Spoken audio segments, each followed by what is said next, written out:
그는 제 5개월 된 배를 가차없이 걷어차며 소리쳤습니다.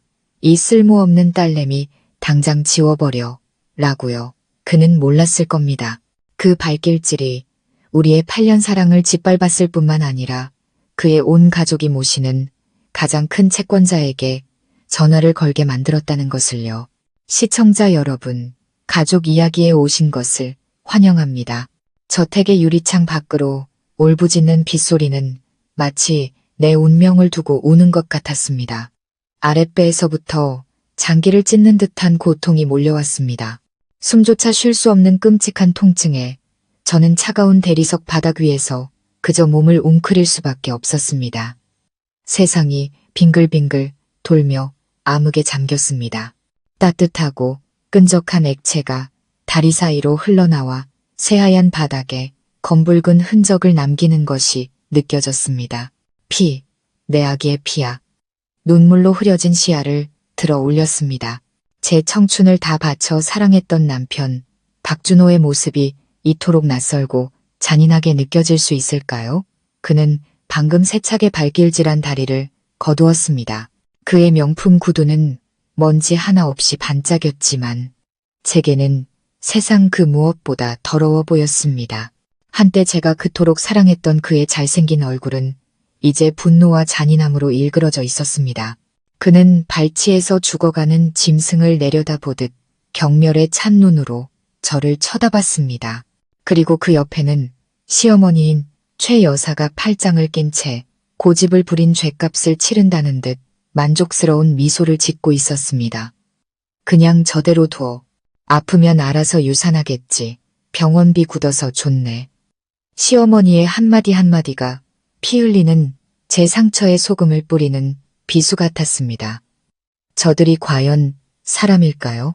아니면 사람의 탈을 쓴 악마일까요? 불과 이틀 전까지만 해도 저는 세상에서 가장 행복한 여자였습니다. 저는 떨리는 손으로 초음파 사진을 들고 있었습니다. 심장이 세차게 두근거렸습니다. 의사 선생님은 태아가 아주 잘 자라고 있으며 예쁘고 건강한 딸이라고 했습니다. 저는 기쁨에 겨워 눈물을 펑펑 쏟았습니다. 8년이라는 기나긴 시간 동안 아이를 갖기 위해 안 가본 병원이 없고 셀 수 없이 많은 쓴 한약을 마셨으며 온갖 험담을 견뎌냈습니다. 그리고 마침내 천사가 제게 와주었습니다. 저는 준호에게 멋진 서프라이즈를 해주기 위해 로맨틱한 저녁 식사를 계획했습니다. 그가 저를 와락 껴안고 기뻐서 어쩔 줄 모르는 모습을 상상했습니다. 하지만 현실은 끔찍한 악몽이었습니다. 제가 초음파 사진을 내밀자마자 준호와 시어머니의 얼굴에서 미소가 싹 가셨습니다. 딸이라고? 최 여사가 초음파 사진을 낚아채듯 가져갔습니다. 그녀의 목소리는 깨진 유리처럼 날카로웠습니다. 이 집안은 가업을 이을 장손이 필요해. 이 쓸모없는 계집애가 아니라 너는 몇 년 동안 우리 집 밥만 축내더니 애 낳는 거 하나 제대로 못하는구나. 저는 그 자리에 얼어붙었습니다. 구원을 바라는 눈빛으로 준호를 쳐다보며 제발 한마디라도 공평한 말을 해주길 빌었습니다. 하지만 그는 고개를 숙인 채 우물쭈물 말했습니다. 어머니 말씀도 일리가 있어요. 회사에 후계자가 필요하니까 아들이 더 낫죠. 심장이 산산조각 나는 것 같았습니다. 그는 제 남편이고 이 아이의 아빠입니다. 어떻게 저런 말을 할 수 있을까요? 아들이든 딸이든 우리 아이잖아요. 저는 절망 속에서 소리쳤습니다. 입 닥쳐. 최 여사가 벌떡 일어나 제 얼굴에 대고 손가락질했습니다. 네가 어디서 말대꾸야. 넌 이 집안의 대를 잇는 기계일 뿐인데 이제 그 기능마저 고장났구나. 그녀는 준호를 돌아보며 명령했습니다. 준호야, 내가 아름이랑 얘기 다 끝냈다. 걔가 아들을 임신했어. 2달 뒤에 결혼식 올릴 거니까 이 여자는 깔끔하게 정리해. 강아름. 회사에 새로 들어온 그 인턴. 그랬군요. 준호가 접대를 핑계로 늦게 들어온 날들, 베란다에서 몰래 하던 통화, 그의 옷에서 나던 낯선 향수 냄새까지 모든 게 그 여자 때문이었습니다. 그는 바람을 피운 것뿐만 아니라 다른 여자와 아들까지 가진 것이었습니다. 그리고 이제 그들은 저와 제 딸을 쓸모없어진 물건처럼 버리려 하고 있었습니다. 싫어요. 전 절대 동의 못해요. 저는 비틀거리며 일어섰습니다. 전 절대로 제 아이를 지우지 않을 거예요. 바로 그 말이 준호의 분노에 불을 지폈습니다. 그는 지워버려. 내게 선택권은 없어. 라고 소리쳤고 그 잔인한 발길질이 제게 날아왔습니다. 이제 저는 제 피웅덩이 위에 누워 생명이 서서히 빠져나가는 것을 느끼고 있었습니다. 그들의 발소리가 멀어지고 침실 문이 무정하게 쾅 닫히는 소리가 들렸습니다. 그들은 저를 버렸습니다. 저와 제 작은 딸이 죽기를 바라는 것이었습니다. 추웠습니다. 뼛속까지 시린 추위가 온몸을 감쌌습니다. 의식이 흐릿해지기 시작했습니다. 삶과 죽음의 경계에서 돌아가신 아버지와 어머니의 얼굴이 떠올랐습니다. 임종 직전 어머니께서 어떤 일이 있어도 희망을 버리지 말라고 하셨던 말씀이 생생하게 기억났습니다. 그때 희미한 기억 하나가 머릿속을 스쳤습니다. 어릴 적 몇 번 뵙지 못했던 외삼촌, 가족들이 늘 경외심을 담아 이야기하던 신비롭고 강력한 힘을 가진 분이었습니다. 외삼촌은 제게 전화번호 하나를 주시며 정말 막다른 길에 몰렸을 때만 전화하라고 하셨습니다. 민서야, 이 번호 꼭 기억하고 잘 간직하거라. 네가 정말 막다른 길에 몰려서 아무도 너를 구해줄 수 없을 때, 그때 외삼촌에게 전화하거라. 막다른 길. 지금이 바로 제 인생의 막다른 길이었습니다. 살아야겠다는 강렬한 의지가 솟아올랐습니다. 저는 살아야 합니다. 제 딸도 살아야 합니다. 그리고 저 악마 같은 자들에게 죗값을 치르게 해야 합니다. 저는 남은 힘을 다해 입술을 피가 나도록 깨물며 고통으로 정신을 잃지 않으려 애썼습니다. 방구석에 나뒹구는 핸드백을 향해 조금씩, 아주 조금씩 몸을 끌었습니다. 제 등 뒤로 길고 끈적한 핏자국이 이어졌습니다. 마침내 핸드폰을 잡았습니다. 피로 얼룩져 미끄러운 화면 위에서 떨리는 손가락이 움직였습니다. 저는 생존 본능처럼 외우고 있던 번호를 눌렀습니다. 제 유일한 희망의 번호였습니다. 신호음이 한 번, 두 번 울렸습니다. 심장이 불타는 듯 애가 탔습니다. 제발, 제발 전화를 받아주세요. 그때 수화기 너머로 낮고 힘있는 목소리가 들려왔습니다. 여보세요. 단 한마디였지만 그 목소리는 꺼져가는 제 몸에 강력한 힘을 불어넣는 것 같았습니다. 저는 울음을 터뜨리며 끊어지는 목소리로 말했습니다. 외삼촌, 저 좀 살려주세요. 과연 강력한 힘을 가진 외삼촌은 민서와 뱃속의 아기를 제때 구할 수 있을까요? 그리고 준호의 가족은 어떤 무서운 분노에 직면하게 될까요? 다음 이야기가 궁금하시다면 좋아요와 구독 버튼을 눌러 가족 이야기 채널을 응원해주세요. 다음 편도 놓치지 마세요. 수화기 너머는 정확히 1초간 침묵했습니다. 그 1초의 침묵은 1000마디 말보다 더 무서웠습니다. 저는 그 침묵 속에서 느껴지는 당혹감과 억눌린 분노를 느낄 수 있었습니다. 이윽고 외삼촌의 목소리가 들려왔습니다. 더 이상 따뜻하지 않고 강철처럼 차갑고 단호했습니다. 민서야, 너 지금 어디냐? 당장 주소 말해. 전화 끊지 말고. 저는 떨리는 목소리로 저택 주소를 말했습니다. 한 글자, 한 글자가 목에 걸리는 듯 했습니다. 의식이 점점 흐려졌습니다. 고통과 과다출혈로 눈꺼풀이 천근만근 무거워졌습니다. 민서야, 외삼촌 말 들어. 외삼촌의 목소리는 거역할 수 없는 명령 같았습니다. 절대 잠들면 안 돼. 나랑 계속 얘기해. 돌아가신 내 부모님을 생각해. 뱃속의 아기를 생각해. 정신 똑바로 차려야 해. 저는 그 가느다란 통화줄의 의지에 필사적으로 눈을 뜨려고 노력했습니다. 외삼촌이 무엇을 하실지는 몰랐지만 저는 그를 절대적으로 믿었습니다.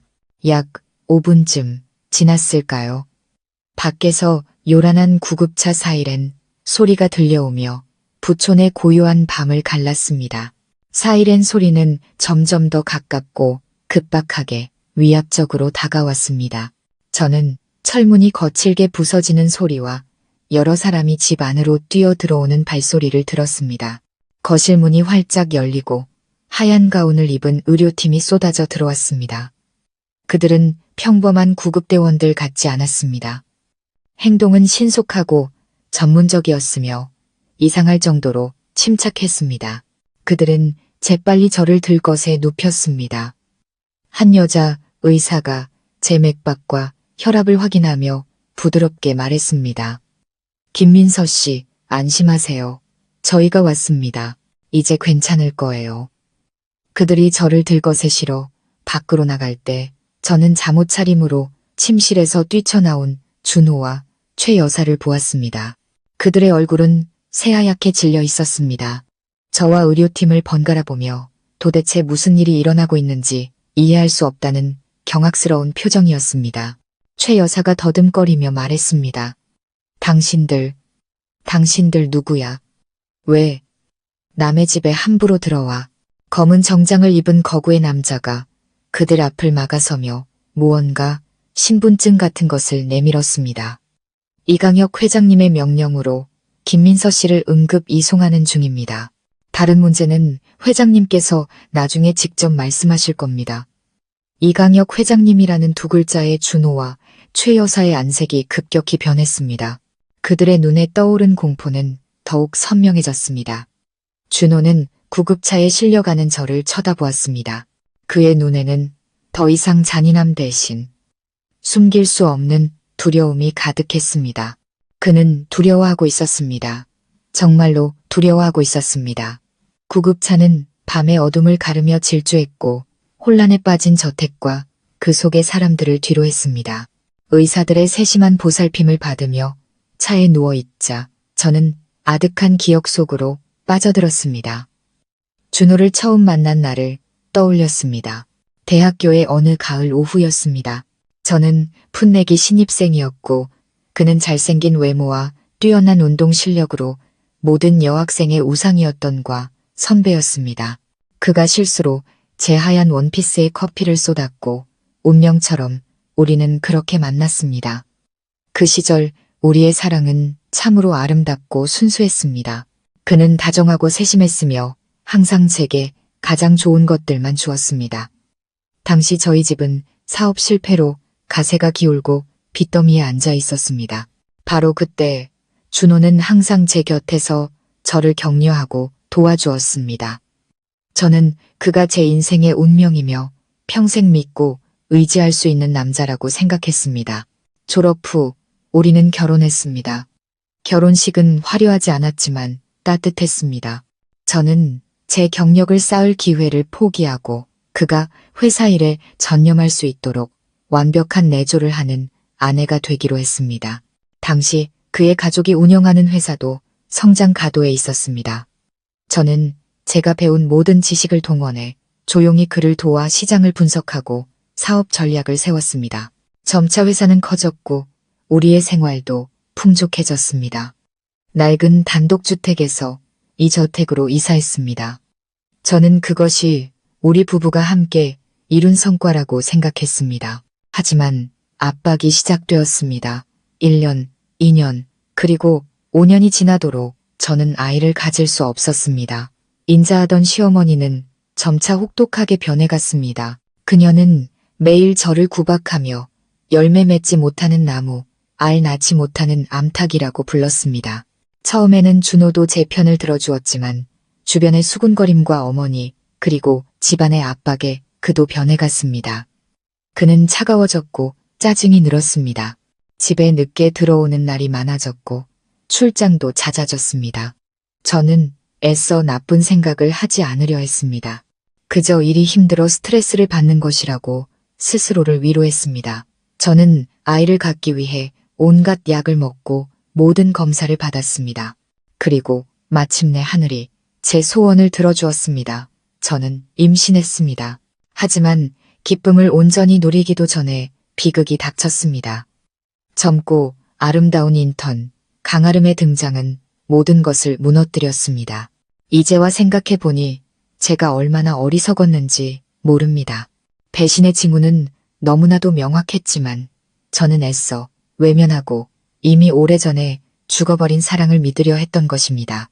구급차는 시끄러운 종합병원이 아닌 서울에서 가장 호화로운 사립국제병원 앞에 멈춰 섰습니다. 모든 것이 이미 준비되어 있었습니다. 저는 곧장 응급실로 옮겨졌고 최고급 아파트처럼 넓고 편리한 VIP 병실로 이동했습니다. 모든 것이 너무나 신속하고 전문적으로 이루어졌습니다. 외삼촌의 힘이 정말 대단하다는 것을 실감했습니다. 저는 푹신한 침대에 누워 화려한 불빛으로 반짝이는 도시의 야경을 바라보았습니다. 마음이 복잡했습니다. 육체적으로는 안전해졌지만 제 영혼은 산산조각 났습니다.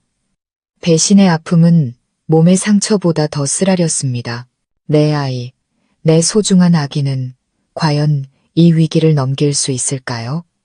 병실 문이 조용히 열리고 머리가 희끗희끗하고 인자한 인상의 나이 지긋한 의사가 들어왔습니다. 간호사가 그 뒤를 따랐습니다. 의사는 자애로운 눈빛으로 저를 보았습니다. 안녕하세요. 저는 이강혁 회장님의 친구인 김민준 박사입니다. 걱정하지 마세요. 여기서 아가씨와 아기는 최고의 보살핌을 받게 될 겁니다. 그는 차트를 들고 잠시 살피더니 심각한 표정으로 저를 보았습니다. 상황이 꽤 복잡합니다. 강한 충격으로 인해 심각한 유산기가 있어요. 앞으로 며칠간은 아주 면밀하게 지켜봐야 합니다. 그 말을 듣자 심장이 멎는 것 같았습니다. 저는 떨리는 목소리로 물었습니다. 선생님, 제 아이 지킬 수 있을까요? 의사는 바로 대답하지 않고 동정 어린 눈으로 저를 바라보았습니다.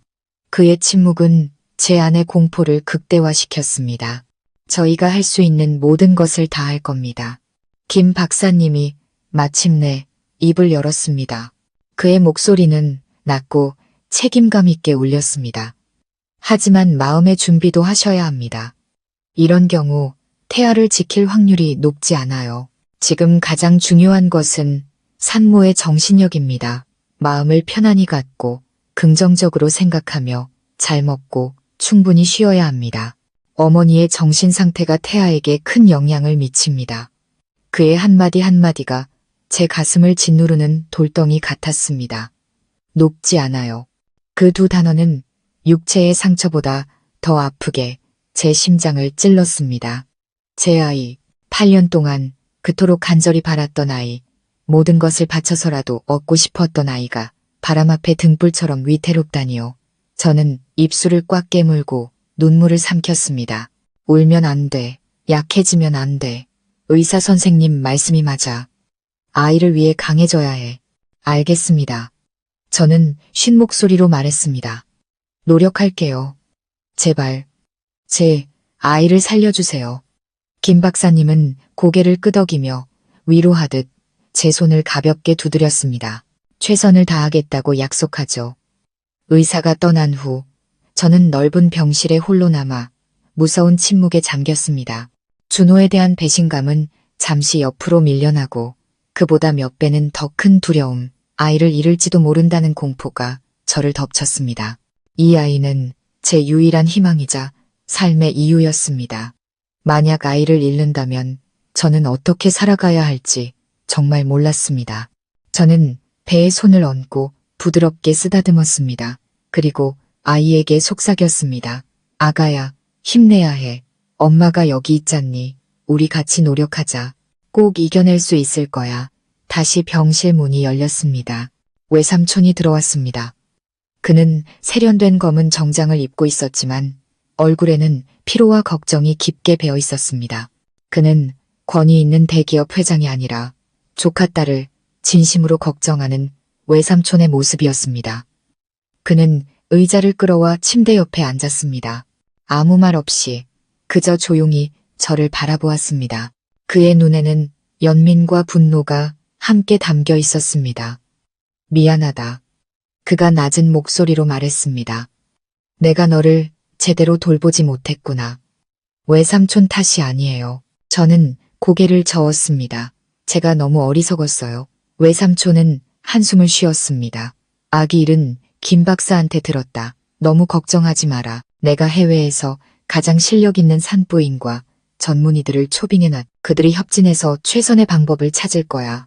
넌 그저 믿고 쉬기만 하면 돼. 그 말을 듣자 한 줄기 희망이 비치는 것 같았습니다.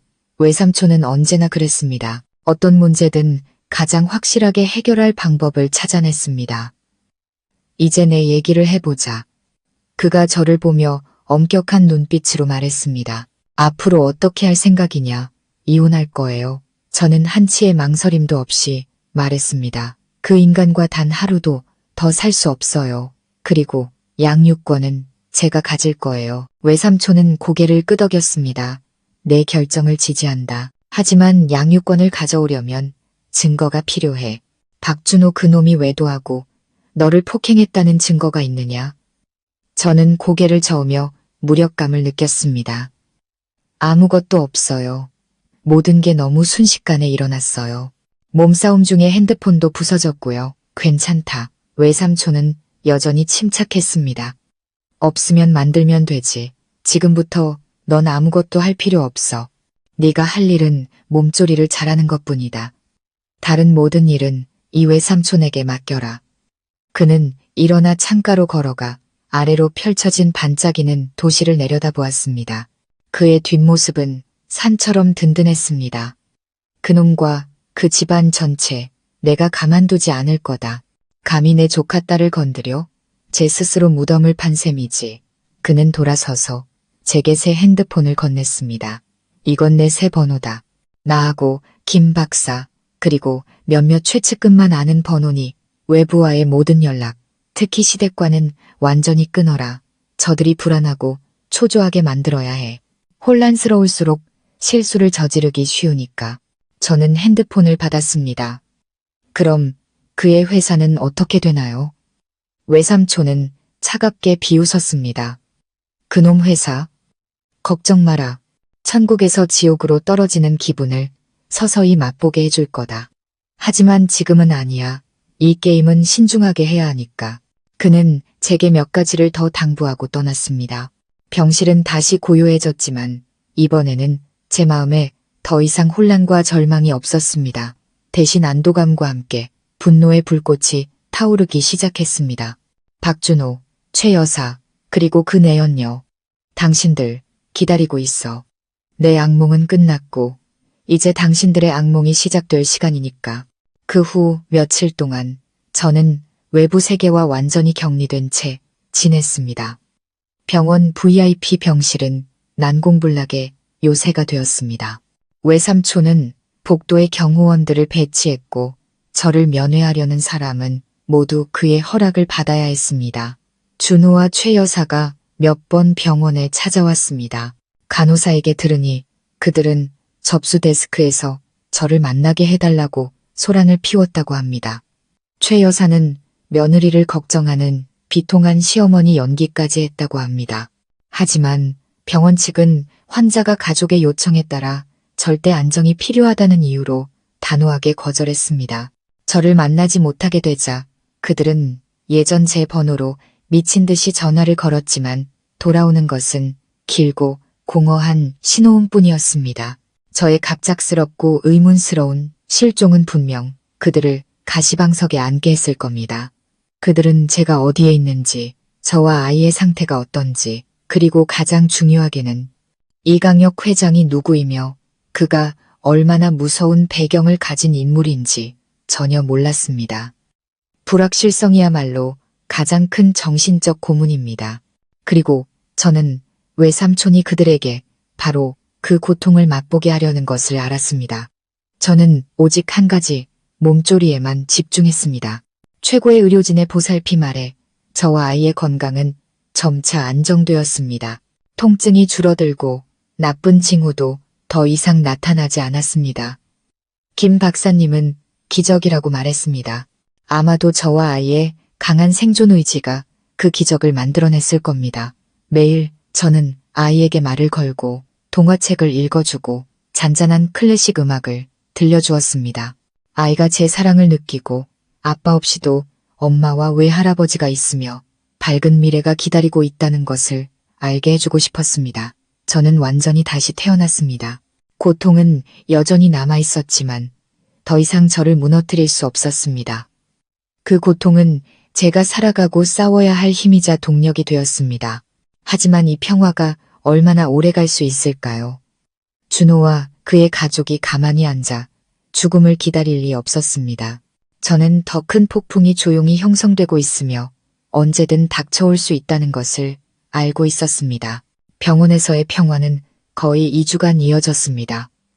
그 귀중한 2주 동안 저와 뱃속의 작은 딸은 점차 회복되었습니다. 태아의 모든 수치가 안정되었고 김 박사님은 이대로만 가면 아이를 지킬 가능성이 매우 높다고 말했습니다. 그 소식은 제게 세상 그 무엇보다 소중했습니다. 하지만 제 걱정대로 준호의 가족은 쉽게 포기할 사람들이 아니었습니다. 정상적인 방법으로 제게 접근할 수 없게 되자 그들은 더 비열한 수단을 사용하기 시작했습니다. 어느 날 아침 제가 침대에 앉아 아이에게 책을 읽어주고 있을 때 담당 간호사가 난처한 표정으로 들어왔습니다. 민서 씨, 지연이라는 분이 민서 씨의 가장 친한 친구라며 면회를 요청했어요. 아주 중요한 할 말이 있다고 하는데요. 지연? 저는 미간을 찌푸렸습니다. 그녀는 서울에서 제 유일한 친구였습니다. 대학 시절부터 친하게 지냈지만 결혼 후에는 가정에 충실하느라 연락이 뜸해졌습니다. 지연이가 어떻게 제가 여기 있는 걸 알았을까요? 불길한 예감이 들었습니다. 저는 간호사에게 말했습니다. 지금은 아무도 만나고 싶지 않아요. 쉬어야 한다고 전해주세요. 간호사는 고개를 끄덕이고 나갔습니다. 하지만 불과 몇 분 후 제새 핸드폰이 울렸습니다. 모르는 번호였습니다. 잠시 망설이다 전화를 받았습니다. 민서야, 나 지연이야. 수화기 넘어 지연이의 목소리는 걱정과 다급함으로 가득했습니다. 민서야, 괜찮아. 사고 나서 입원했다는 얘기 들었어. 너무 걱정했잖아. 왜 내 전화 안 받아? 내 남편이랑 시어머니도 너 찾느라 거의 미칠 지경이야. 내가 여기 있는 건 어떻게 알았어? 저는 차갑게 물었습니다. 지연이는 잠시 머뭇거렸습니다. 아, 네, 시어머니께서 나한테 전화하셨어. 너랑 연락이 안 된다고 우시면서 네가 혹시 나쁜 생각이라도 할까봐 걱정하셨어. 가장 친한 친구인 나더러 와서 상황 좀 봐달라고 부탁하시더라. 민서야, 대체 무슨 일이야? 왜 모두를 피하는 거야? 지연이의 말은 언뜻 친구의 진심 어린 걱정처럼 들렸지만 저는 더 이상 과거의 순진한 김민서가 아니었습니다. 그 혹독한 시어머니가 갑자기 저를 그렇게 걱정할 리가 없었습니다. 그녀가 지연이에게 전화한 것은 저를 걱정해서가 아니라 우리의 우정을 이용해 저를 찾아내고 상황을 염탐하려는 속셈이 분명했습니다. 난 괜찮아. 저는 짧게 대답했습니다. 조용히 쉬고 싶어. 그만 돌아가줘. 하지만 민서야, 조용히 쉬고 싶다고 했어. 저는 그녀의 말을 끊었습니다. 목소리가 조금 더 단호해졌습니다. 걱정해줘서 고맙지만 지금은 누구와도 얘기하고 싶지 않아. 그렇게 말하고 저는 전화를 끊었습니다. 친구를 의심하고 싶지 않았지만 이런 상황에서는 누구도 믿을 수 없었습니다. 저는 곧바로 외삼촌에게 전화해 이 일을 알렸습니다. 그는 딱 한마디 했습니다. 잘했다. 이제 스스로를 지키는 법을 배우기 시작했구나. 그 지연이라는 아이는 내가 한번 알아보겠다. 그날 오후 제가 잠시 눈을 붙이고 있을 때 복도에서 들려오는 이상한 소리에 잠이 깼습니다. 다투고 소리치는 소리가 점점 더 커졌습니다. 저는 최 여사의 목소리를 똑똑히 들었습니다. 비켜요. 내가 제 시어머니야. 내 며느리 보러 오겠다는데 당신들이 뭔데 막아? 내가 언론에 다 터뜨려 버릴까? 저는 벌떡 일어나 앉았습니다. 심장이 쿵쾅거렸습니다. 그녀가 병원을 알아냈고 이번에는 혼자 온 것이 아니었습니다. 저는 문틈으로 살짝 밖을 내다보았습니다. 복도는 아수라장이었습니다. 최 여사는 외삼촌의 경호원들 얼굴에 대고 소리를 지르고 있었습니다. 그리고 그녀 옆에는 다름 아닌 강아름이 서 있었습니다. 그녀가 그토록 바라던 장손을 뱃속에 품고 있는 그 여자. 강아름은 명품 인부복을 입고 화려하게 화장한 채 비싼 핸드백을 들고 있었습니다. 그녀는 팔짱을 낀 채 경멸적인 눈빛으로 경호원들을 쳐다보며 가끔씩 제법 불러온 배를 쓰다듬었습니다. 병문안을 온 사람이라기보다는 위세를 과시하러 온 사람처럼 보였습니다. 경호원들은 여전히 냉정한 표정으로 단호하게 그들을 막아섰습니다. 죄송합니다만 여긴 특별구역입니다. 보호자의 허락 없이는 누구도 들어갈 수 없습니다. 최 여사는 더욱 기세등등해졌습니다. 보호자? 내가 바로 보호자야. 아니면 저 안에 있는 년이 무슨 떳떳하지 못한 짓이라도 해서 감옥처럼 경호원을 세워둔 거냐. 당장 나오라고 해. 안 나오면 내가 이 문 부수고 들어갈 거야. 그녀는 바닥에 주저앉아 울고불고 난리를 치기 시작했습니다.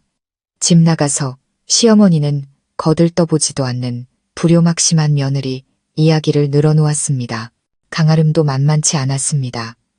그녀는 핸드폰을 꺼내 그 광경을 촬영하며 중얼거렸습니다. 여러분, 이것 좀 보세요. 며느리가 시어머니를 이렇게 대하다니 정말 불효하고 비도덕적이네요. 저는 문 뒤에 서서 두 주먹을 꽉 쥐었습니다. 분노로 온몸이 떨렸습니다. 정말 뻔뻔하고 비열한 인간들. 여기까지 찾아와서 저를 모욕하고 압박하기 위해 이런 연극을 벌이다니. 저는 문을 열고 나가 그들과 맞서 싸우고 싶었지만 외삼촌의 당부가 떠올랐습니다. 섣불리 행동해서는 안 돼. 이것이 바로 그들이 원하는 것이었습니다. 제가 분노하고 이성을 잃어서 그들에게 저를 비난할 빌미를 주는 것. 저는 심호흡을 하며 마음을 가라앉히려 애썼습니다. 저는 뒤로 물러나 침대에 앉았습니다. 그들의 뜻대로 되게 할 수는 없었습니다. 바로 그때 김 박사님과 병원 보안팀이 나타나 모두에게 조용히 해달라고 요청했습니다. 여기는 병원이지 시장이 아닙니다. 김 박사님이 엄숙하게 말했습니다. 김민서 환자는 특별 관리가 필요한 상태입니다. 조금의 충격이라도 산모와 태아 모두에게 치명적일 수 있습니다. 두 분께서 계속 소란을 피우시면 저희는 경찰을 부를 수밖에 없습니다. 경찰과 치명적이라는 말에 최 여사와 강아름은 주춤하는 듯 했습니다. 그들도 일이 그렇게까지 커지는 것은 원치 않았을 겁니다. 최 여사는 제 병실 문을 날카롭게 쏘아보고는 강아름의 부축을 받으며 돌아섰습니다. 입으로는 여전히 욕설을 중얼거리는 것을 잊지 않았습니다. 어디 한번 거기서 계속 숨어 있어 봐라. 넌 절대 못 빠져나가. 혼란스러운 연극은 마침내 끝났습니다. 복도는 다시 평소의 고요함을 되찾았습니다. 하지만 저는 이것이 그들이 시작할 비열한 여론전의 첫 총성에 불과하며 저는 이에 맞설 준비를 해야 한다는 것을 알았습니다. 악몽은 저를 놓아주지 않으려는 듯했습니다. 육체의 고통이 채가시기도 전에 훨씬 더 고통스럽고 잔인한 또 다른 정신적 충격이 닥쳐왔습니다. 최 여사와 강아름의 병원 소동은 실패로 끝났지만 그것은 저의 명예를 조직적이고 악랄하게 훼손하려는 캠페인의 시작이었습니다.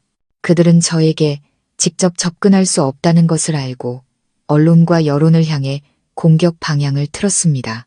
제 걱정대로 바로 다음 날부터 저를 겨냥한 기사와 SNS 게시물들이 쏟아져 나오기 시작했습니다. 그들이 꾸며낸 이야기는 완벽했습니다. 저를 피해자에서 가해자로 둔갑시켰습니다. 그들은 제가 폭행당하고 낙태를 강요당한 사실에 대해서는 한마디도 하지 않았습니다. 대신 완전히 다른 이야기를 만들어냈습니다. 그들은 제가 오랫동안 아이를 갖지 못해 우울증과 병적인 질투심에 시달렸다고 주장했습니다. 남편에게 다른 여자가 생겼다는 사실. 그들은 이를 의도치 않은 사고라고 표현했습니다. 오를 알게 된 제가 이성을 잃고 스스로 계단에서 굴러 남편과 시어머니에게 누명을 씌우려 했다는 것이었습니다. 그 후 저는 집을 나가 연락을 끊고 걱정에 잠 못 이루는 시댁 식구들을 외면하고 있다는 것이었죠. 이야기에 신빙성을 더하기 위해 그들은 정교하게 편집된 문자 메시지까지 공개했습니다. 그것은 제가 아이 문제로 힘들어하고 절망했을 때 준호에게 보냈던 메시지들이었습니다. 하지만 새로운 맥락 속에서 그 메시지들은 제가 정신적으로 문제가 있는 여자라는 증거가 되어버렸습니다. 너무 힘들어. 더는 살고 싶지 않아. 왜 하늘은 나에게만 이렇게 불공평할까? 제가 가장 약해졌을 때 했던 하소연들이 이제는 자살 협박이자 정신불안의 징후로 둔갑했습니다. 게시물에는 사진도 첨부되었습니다. 망연자실한 표정으로 고통스러워하는 최 여사의 사진, 피곤하고 초췌한 모습으로 병원 문 앞에 서 있는 준호의 사진, 분명 저를 찾아왔을 때 찍은 것이겠죠. 그리고 온화하고 순종적인 미소로 배를 쓰다듬는 강아름의 사진도 있었습니다. 그녀는 어쩔 수 없는 피해자로 묘사되었습니다. 단지 박씨 집안의 아이를 가졌다는 이유만으로 본처의 질투를 견뎌내야 하는 불쌍한 여자로 말입니다. 자극적인 이야기와 가련한 이미지에 쉽게 선동되는 여론은 빠르게 그들의 편에 섰습니다.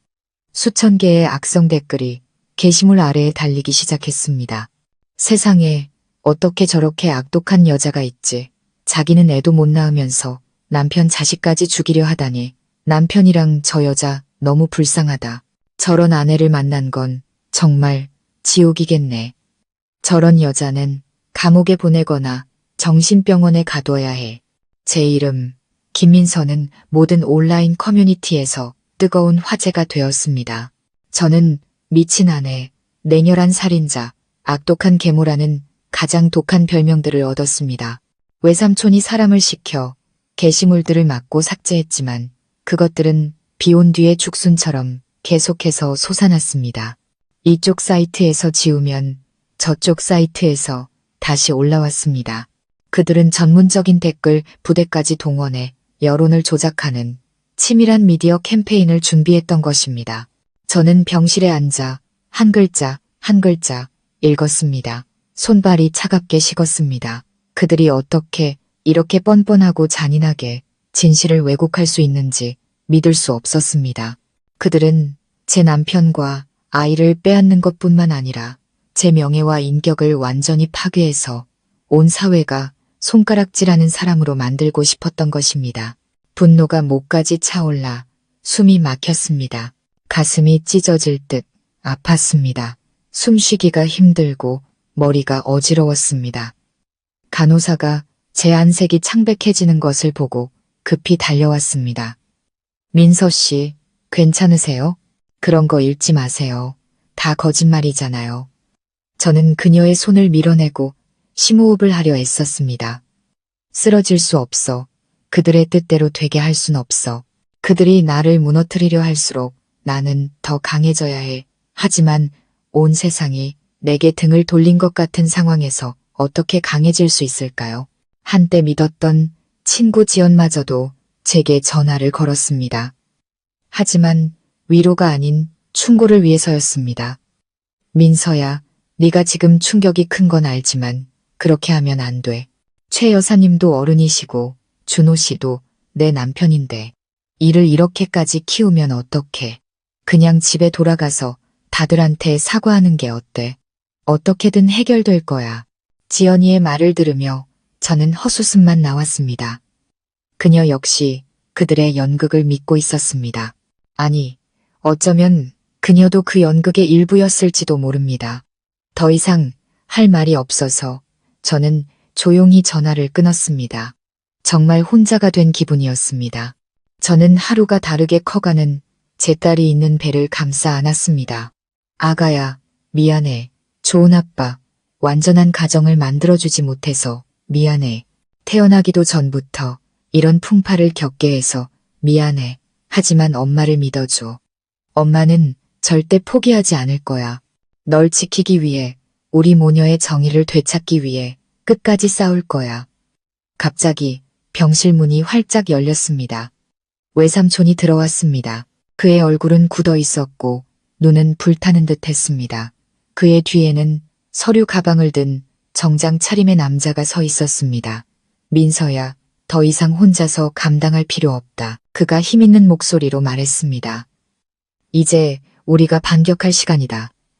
외삼촌과 함께 온 남자는 서울 최고의 미디어 전문 변호사인 최 변호사였습니다. 외삼촌은 이 법적 싸움에서 저를 돕기 위해 그를 불렀습니다. 그들의 연극은 이제 막을 내릴 시간이었습니다. 하지만 저는 몰랐습니다. 막을 내리기 전에 그들이 저에게 마지막 충격, 가장 직접적이고 악랄한 공격을 준비하고 있었다는 것을요. 외삼촌의 법무팀이 언론을 통한 반격을 맹렬히 준비하는 동안 준호와 강아름은 제 상처 입은 마음에 직접 비수를 꽂는 악독한 심리적 공격을 감행하기로 했습니다. 그들은 제가 완전히 무너져서 싸울 의지조차 잃게 만들고 싶었던 것입니다. 그날 오후 제가 아이를 위해 억지로 죽을 한 숟갈씩 넘기고 있을 때 제 병실로 소포가 하나 배달되었습니다. 발신인 이름은 없고 수신인만 김민서라고 적혀 있었습니다. 불길한 예감이 들었지만 호기심에 소포를 열어보지 않을 수 없었습니다. 떨리는 손으로 포장지를 뜯자 안에는 고급스러운 붉은 벨벳 상자가 있었습니다. 저는 숨을 멈췄습니다. 심장이 누군가에게 꽉 움켜쥐어진 것 같았습니다. 이 상자, 저는 기억했습니다. 준호가 결혼 5주년 기념일 선물로 주었던 다이아몬드 세트가 담겨있던 상자였습니다. 저는 그것을 우리 사랑의 증표처럼 여기며 무척 아꼈습니다. 왜 그가 지금 이것을 보냈을까요? 옛 추억의 물건으로 제 마음을 약하게 만들려는 걸까요? 저는 심호흡을 하고 상자를 열었습니다. 하지만 안에는 반짝이는 보석 대신 선명하게 인화된 사진 한 뭉치가 들어있었습니다. 맨 위에 있는 사진을 보고 저는 그 자리에 얼어붙었습니다. 준호와 강아름의 사진이었습니다. 그들은 웨딩 스튜디오에 서 있었습니다. 강아름은 화려한 순백의 웨딩드레스를 입고 머리에는 베일을 쓰고 손에는 장미 부케를 들고 있었습니다. 그녀는 행복에 겨운 미소를 지으며 준호의 어깨에 머리를 기대고 있었습니다. 그리고 준호, 그는 멋진 신랑 예복을 입고 소유욕 가득한 손길로 강아름의 허리를 감싸 안고 사랑이 넘치는 눈빛으로 그녀를 바라보고 있었습니다. 아주 오랫동안 제가 받아보지 못했던 그 눈빛으로 그들은 웨딩 촬영을 한 것이었습니다. 그들은 제 고통과 어쩌면 제 딸의 목숨까지 딛고 결혼을 준비하고 있었습니다. 온몸이 떨려 상자를 떨어뜨릴 뻔했습니다. 하지만 보이지 않는 힘이 저를 계속 보게 만들었습니다.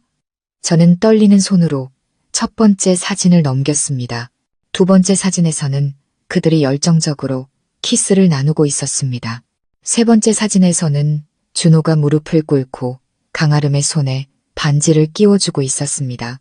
한 장 한 장이 날카로운 칼날이 되어 제 살을 애는 것 같았습니다. 그리고 마지막 사진, 가장 잔인한 사진이었습니다. 확대된 사디, 초음파 사진이었습니다. 사내아이의 모습이 선명하게 보였습니다. 그 아래에는 강아름의 필체로 보이는 정성스러운 손글씨가 적혀 있었습니다. 언니, 애를 못 낳아주신 덕분에 제가 그 의무를 대신하게 됐네요. 부디 좋은 곳으로 가서 준호 씨를 자유롭게 해주세요. 저 세상에서라도 위로받으시라고 저희의 행복한 모습 몇 장 보내드려요. 준호 씨의 아내 올림. 저는 더 이상 참을 수 없었습니다.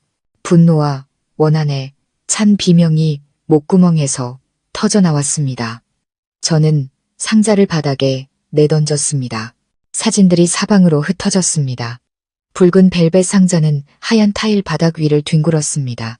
저는 머리를 감싸쥐고 상처 입은 짐승처럼 울부짖었습니다. 악마들, 어떻게 이렇게까지 잔인할 수 있을까? 그들은 저를 죽이는 것뿐만 아니라 제 정신을 죽을 때까지 고문하고 싶었던 것입니다. 그들은 제가 고통과 치욕, 그리고 질투 속에서 죽기를 바랐습니다. 저는 침대 위로 쓰러져 하염없이 눈물을 흘렸습니다. 지난 며칠간 애써 쌓아 올렸던 모든 힘과 의지가 완전히 무너져 내리는 것 같았습니다. 제가 너무나 무능하고 비참하게 느껴졌습니다. 아이를 지키지도 못하고 제 행복도 지키지 못했습니다. 그리고 이제 마지막 남은 자존심마저 그들에게 짓밟렸습니다. 차라리 죽어버리고 싶었습니다. 어둡고 유혹적인 생각이 머릿속을 스쳤습니다. 죽으면, 어쩌면 모든 고통이 끝날지도 모른다. 죽으면 그들이 함께 행복해하는 모습을 보지 않아도 될 것이다. 저는 살짝 열린 창문 너머로 거센 바람이 불어오는 베란다를 보았습니다. 단 한 걸음이면, 하지만 바로 그 순간 뱃속에서 가벼운 움직임이 느껴졌습니다. 그리고 더 강한 움직임이 느껴졌습니다. 제 아이, 제 작은 딸이 엄마의 절망을 느끼고 저를 붙잡으려는 듯 자신의 존재를 알리려 애쓰고 있었습니다. 저는 깜짝 놀라 배에 손을 얹었습니다. 아이의 태동은 마치 전류처럼 저를 미망해서 깨어나게 했습니다. 내가 지금 무슨 짓을 하려는 거지? 내 아이를 버리려는 건가? 저 잔인한 아빠와 악독한 계모에게 시달리도록 이 세상에 혼자 남겨두려는 건가? 안 돼. 절대로 안 돼. 나는 죽을 수 없어. 살아야 해. 아이를 지키기 위해, 싸우기 위해. 저 악마 같은 자들이 죗값을 치르는 나를 보기 위해 살아야 해. 저는 서둘러 눈물을 닦았습니다. 제 눈에는 더 이상 절망이 없었습니다. 대신 무서운 증오와 강철 같은 의지가 자리 잡았습니다. 저는 바닥에 흩어진 사진들을 보았습니다. 그들의 행복한 미소는 더 이상 저를 아프게 하지 않았습니다. 그들의 행복한 미소는 오직 혐오와 경멸만을 불러일으킬 뿐이었습니다. 박준호, 강아름, 최여사. 당신들은 나를 지옥의 가장 밑바닥으로 떨어뜨리는 데 성공했어. 하지만 당신들은 몰랐겠지. 바로 그 지옥에서 악마가 다시 태어났다는 것을. 저는 사진을 한 장 한 장 주워 구김을 펴고 상자에 다시 조심스럽게 넣었습니다. 이것들을 간직할 겁니다. 당신들의 행복의 증거를, 당신들을 묻어버릴 묘비로 삼을 겁니다. 이 연극에서 저는 더 이상 배우가 아니라 감독이 될 것입니다. 그리고 결말은 분명 당신들이 원하는 대로 되지 않을 겁니다. 제 안의 투지가 그 어느 때보다 강렬하게 타올랐습니다. 이제 저는 저 자신뿐만 아니라 제 딸을 위해서도 싸울 것이기 때문입니다. 강아름과 준호의 잔인한 도발은 저를 무너뜨리는 대신 제 고통과 절망을 강철 같은 투지로 바꾸는 강력한 기폭제가 되었습니다. 저는 더 이상 울거나 약해지지 않았습니다. 제 머릿속에는 오직 하나의 목표, 그들을 무너뜨리고 모든 것에 대한 대가를 치르게 하는 것뿐이었습니다. 그날 저녁 외삼촌이 병원으로 다시 찾아왔습니다. 흩어진 사진과 제 눈에 남은 감정의 파편들을 보고도 그는 어떤 위로의 말도 하지 않았습니다. 그저 조용히 앉아 태블릿 PC 하나를 테이블 위에 올려놓았습니다. 이거 봐라. 그가 낮고 차가운 목소리로 말했습니다. 지난 2주 동안 우리 팀이 찾아낸 것들이다. 저는 태블릿을 들었습니다. 화면에는 거미줄처럼 복잡하게 얽힌 도표가 나타났습니다. 거미줄의 중심에는 준혼의 가족의 진성건설이 있었습니다. 거기서부터 화살표들이 뻗어나가 전혀 낯선 이름의 수많은 자회사, 유령회사들과 연결되어 있었습니다. 이게 뭐예요, 외삼촌? 저는 물었습니다. 외도보다 더 끔찍한 진실을 마주하게 될 것 같은 예감이 들었습니다. 저놈들의 자금 세탁망이다. 외삼촌이 감정 없는 목소리로 설명했습니다. 박준호 애비의 진성건설은 겉으로는 건실한 건설 회사지만 실제로는 검은 돈을 합법화하기 위한 껍데기에 불과해. 저들은 정부 프로젝트를 수주한 뒤 자재비를 부풀리고 이런 유령 회사들과 가짜 계약을 맺는 방식으로 공금을 빼돌렸어. 그렇게 세탁된 돈은 일부는 해외 계좌로 송금되고 일부는 다른 사람 명의로 부동산이나 슈퍼카를 사는 데 쓰였지. 저는 그 자리에 얼어붙었습니다. 귀가 멍멍했습니다. 자금 세탁, 공금 횡령, 해외 계좌. 영화에서나 듣던 단어들이 제가 한때 일부였던 바로 그 가정에서 일어나고 있었다니. 그렇다면 준혼의 가족의 부와 화려한 겉모습은 정직한 사업이 아닌 불법 행위 위에 세워진 것이었습니다. 박준호, 그놈은 외삼촌이 도표의 한 부분을 가리키며 계속 말했습니다. 단순한 영업이사가 아니라 이 유령 회사들을 직접 관리하는 책임자였어. 모든 검은 돈의 흐름이 그놈 손을 거쳐 처리됐지. 강아름, 그 계집애는 단순한 내연녀가 아니야. 서류와 영수증을 처리하는 가장 중요한 유령 회사 중 하나의 대표였어. 완전한 악마의 연합이지. 그들은 단순한 불륜 관계가 아니라 범죄 조직의 공범이었던 것입니다. 하지만 그게 다가 아니었습니다. 외삼촌은 다른 문서 페이지로 넘겼습니다. 박준호 애비가 어떻게 그렇게 쉽게 정부의 알짜 프로젝트들을 따낼 수 있었는지 아느냐? 그는 잠시 말을 멈추고 제 눈을 똑바로 쳐다보았습니다. 뒤를 봐주는 은인이 있었기 때문이다. 막강한 권력을 가진 누군가가 그의 모든 비리를 덮어주고 인맥을 관리해줬지. 그 은인이 누군데요? 저는 심장이 쿵쾅거리는 것을 느끼며 물었습니다. 외삼촌은 바로 대답하지 않았습니다. 그는 일어나 창가로 걸어가 텅 빈 밤하늘을 바라보았습니다. 한참 후에야 그는 돌아서서 깊은 슬픔과 죄책감이 섞인 목소리로 말했습니다. 네, 아버지다. 네, 뭐라고요? 저는 거의 소리를 질렀습니다. 말도 안 돼요. 우리 아버지는 정직한 분이셨어요. 절대 그런 일을 하실 분이 아니에요. 그래, 네 아버지는 정직한 분이셨지. 외삼촌이 고개를 끄덕였습니다. 하지만 딸을 너무나 사랑하는 아버지이기도 하셨다. 네가 박준호 그놈과 막 연애를 시작했을 때 그놈 애비 회사는 파산 직전에 빚더미에 앉아 있었다. 그놈 애비가 내 아버지 앞에 무릎 꿇고 살려달라고 빌었지.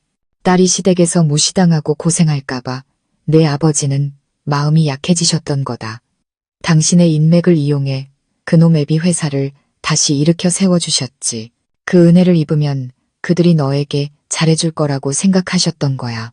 외삼촌의 말은 제 머리를 강타하는 망치 같았습니다.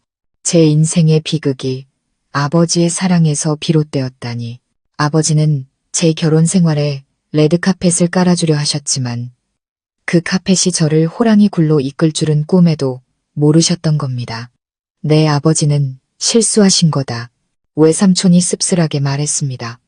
사람의 감사하는 마음은 너무 높게 평가하고 탐욕은 너무 낮게 평가하셨지. 아버지의 도움이 그들을 감사하게 만들기는커녕 피를 빨아먹는 거머리로 만들 줄은 상상도 못하셨을 거야. 그들은 그 은혜를 빌미로 계속해서 요구하고 내 아버지를 자신들의 부정 축제 도구로 삼았다. 내 아버지도 자신의 실수를 깨달았지만 이미 너무 늦어버렸지. 한쪽에는 당신의 명예와 경력, 다른 한쪽에는 딸의 위태로운 행복 사이에서 갈등하셨던 거다. 그 죄책감이 몇 년 전 네 부모님의 사고에 영향을 미쳤을 거다. 안 돼요. 저는 울음을 터뜨렸습니다. 이 진실은 너무나 잔인했습니다. 제 부모님은 단순한 사고로 돌아가신 게 아니었습니다. 저를 너무나 사랑했기 때문에 늑대의 탈을 쓴 가족에게 잘못된 믿음을 주었기 때문에 돌아가신 것이었습니다. 외삼촌이 저를 안아주며 떨리는 등을 토닥였습니다. 민서야, 내가 이 얘기를 하는 건 너를 무너뜨리기 위해서가 아니다. 네가 상대하는 적이 누구인지 똑똑히 알게 하기 위해서다. 그들은 단순히 사랑을 배신한 자들이 아니야. 내 가족 전체를 파멸시킨 독사 같은 놈들이다. 이 빚은 너 혼자만의 것이 아니라 내 부모님의 몫이기도 하다. 우리는 원금의 이자까지 전부 받아내야 한다. 저는 고개를 들어 눈물을 닦았습니다. 제 눈에는 더 이상 나약함이 없었습니다. 오직 맹렬하게 타오르는 복수심만이 존재했습니다. 외삼촌, 제가 뭘 해야 하죠? 이제 네가 다시 나타날 시간이다. 외삼촌이 날카로운 눈빛으로 말했습니다. 하지만 피해자의 모습이 아니라 내 아버지의 유일한 상속자이자 그 은혜라는 빚의 진정한 주인으로서 나타나는 거다. 우리가 이 판을 뒤집을 거다. 대담하고 단호한 계획이 세워지기 시작했습니다. 저는 더 이상 그들의 손에 놀아나는 장기말이 아니었습니다. 지금부터는 제가 게임을 주도할 것이고 자비는 없을 겁니다. 그날 밤 이후 저는 완전히 다시 태어났습니다. 더 이상 순종적이고 나약한 아내 김민서가 아니었습니다. 저는 황용 회장님의 딸이자 이강혁 회장님의 조카이며 온 가족의 핏값을 짊어진 사람이었습니다. 외삼촌과 그의 팀의 지도 아래 저는 빠른 속도로 재탄생하는 과정을 밟았습니다. 최 변호사는 매일 병원으로 와서 제게 경제법, 회사법, 그리고 준혼의 가족이 악용했던 법의 허점들에 대해 가르쳐 주었습니다. 그는 제게 재무제표 읽는 법, 의심스러운 거래를 찾아내는 법을 가르쳤습니다. 처음에는 건조한 숫자와 조항들 때문에 머리가 아팠습니다. 하지만 부모님의 빚과 딸의 미래를 생각할 때마다 저는 이를 악물고 공부했습니다. 점차 저는 이해하는 것을 넘어 흥미를 느끼기 시작했습니다. 아버지의 사업가적 피가 제 안에서 깨어나는 것 같았습니다. 동시에 커뮤니케이션 및 이미지 컨설팅 전문가도 초빙되었습니다. 그녀는 제게 걷는 법, 말하는 법, 표정을 관리하는 법을 가르쳤습니다. 그녀는 제게 새로운 옷들을 골라주었습니다. 더 이상 얌전한 꽃무늬 원피스가 아닌 세련된 오피스룩과 권위 있고 날카로운 느낌을 주는 어두운 색상의 드레스들이었습니다. 길었던 머리는 어깨까지 오는 단발로 잘라 부드럽게 웨이브를 넣었습니다. 저는 젊고 현대적이면서도 경험에서 우러나오는 성숙함을 갖춘 모습이 되었습니다. 거울 속 제 모습이 낯설었습니다. 더 이상 순진하고 순종적이던 과거의 여자는 없었습니다. 거울 속 여성은 확고한 눈빛과 자신감 있으면서도 차가운 미소를 짓고 있었습니다. 이것이 바로 지옥불에서 단련된 저의 진짜 모습이었습니다. 제 건강도 완전히 회복되었습니다. 뱃속의 딸은 마치 저와 함께 싸우고 있다는 듯이 꿋꿋하게 버텨주었습니다. 거의 한 달간의 잠적 끝에 제가 다시 나타날 시간이 되었습니다. 하지만 이번 등장은 준혼의 가족의 오만함에 치명타를 날릴 만큼 인상적이고 기습적이어야 했습니다. 외삼촌이 모든 것을 준비했습니다.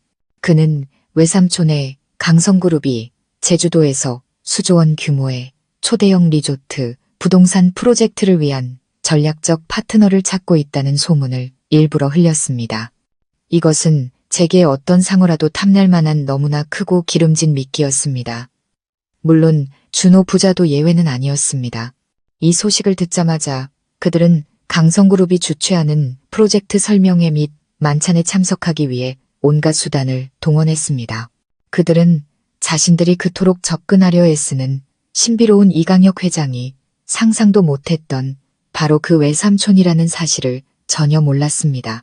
또한 이 만찬이 파트너를 찾기 위한 자리가 아니라 오직 그들을 위해 꾸며진 무대라는 것도 몰랐습니다. 만찬이 열리는 저녁. 서울 최고의 5성급 호텔은 유례없이 북적였습니다. 재계의 거물, 유력 정치인 등 모든 상류층 인사들이 총출동했습니다. 모두가 이강혁 회장의 눈에 들고 싶어 했습니다. 준혼의 가족도 참석했습니다. 준호의 아버지 박진성 회장은 비싼 정장을 입고 사방을 돌아다니며 악수를 청하고 자신이 중요한 인물인 척했습니다. 준호는 강아름과 함께였습니다. 그녀는 몸에 꼭 끼는 드레스를 입고 자신의 미래 사모님 지위를 과시하려는 듯 푸른 배를 의도적으로 드러냈습니다. 그들이 가는 곳마다 호기심 어린 시선이 쏠렸습니다. SNS를 뜨겁게 달궜던 스캔들은 아직 식지 않았습니다. 어떤 이들은 동정의 눈빛을 보냈고 어떤 이들은 경멸을 표했습니다. 하지만 그들은 개의치 않았습니다. 그들의 눈에는 오직 수조 원짜리 프로젝트뿐이었습니다.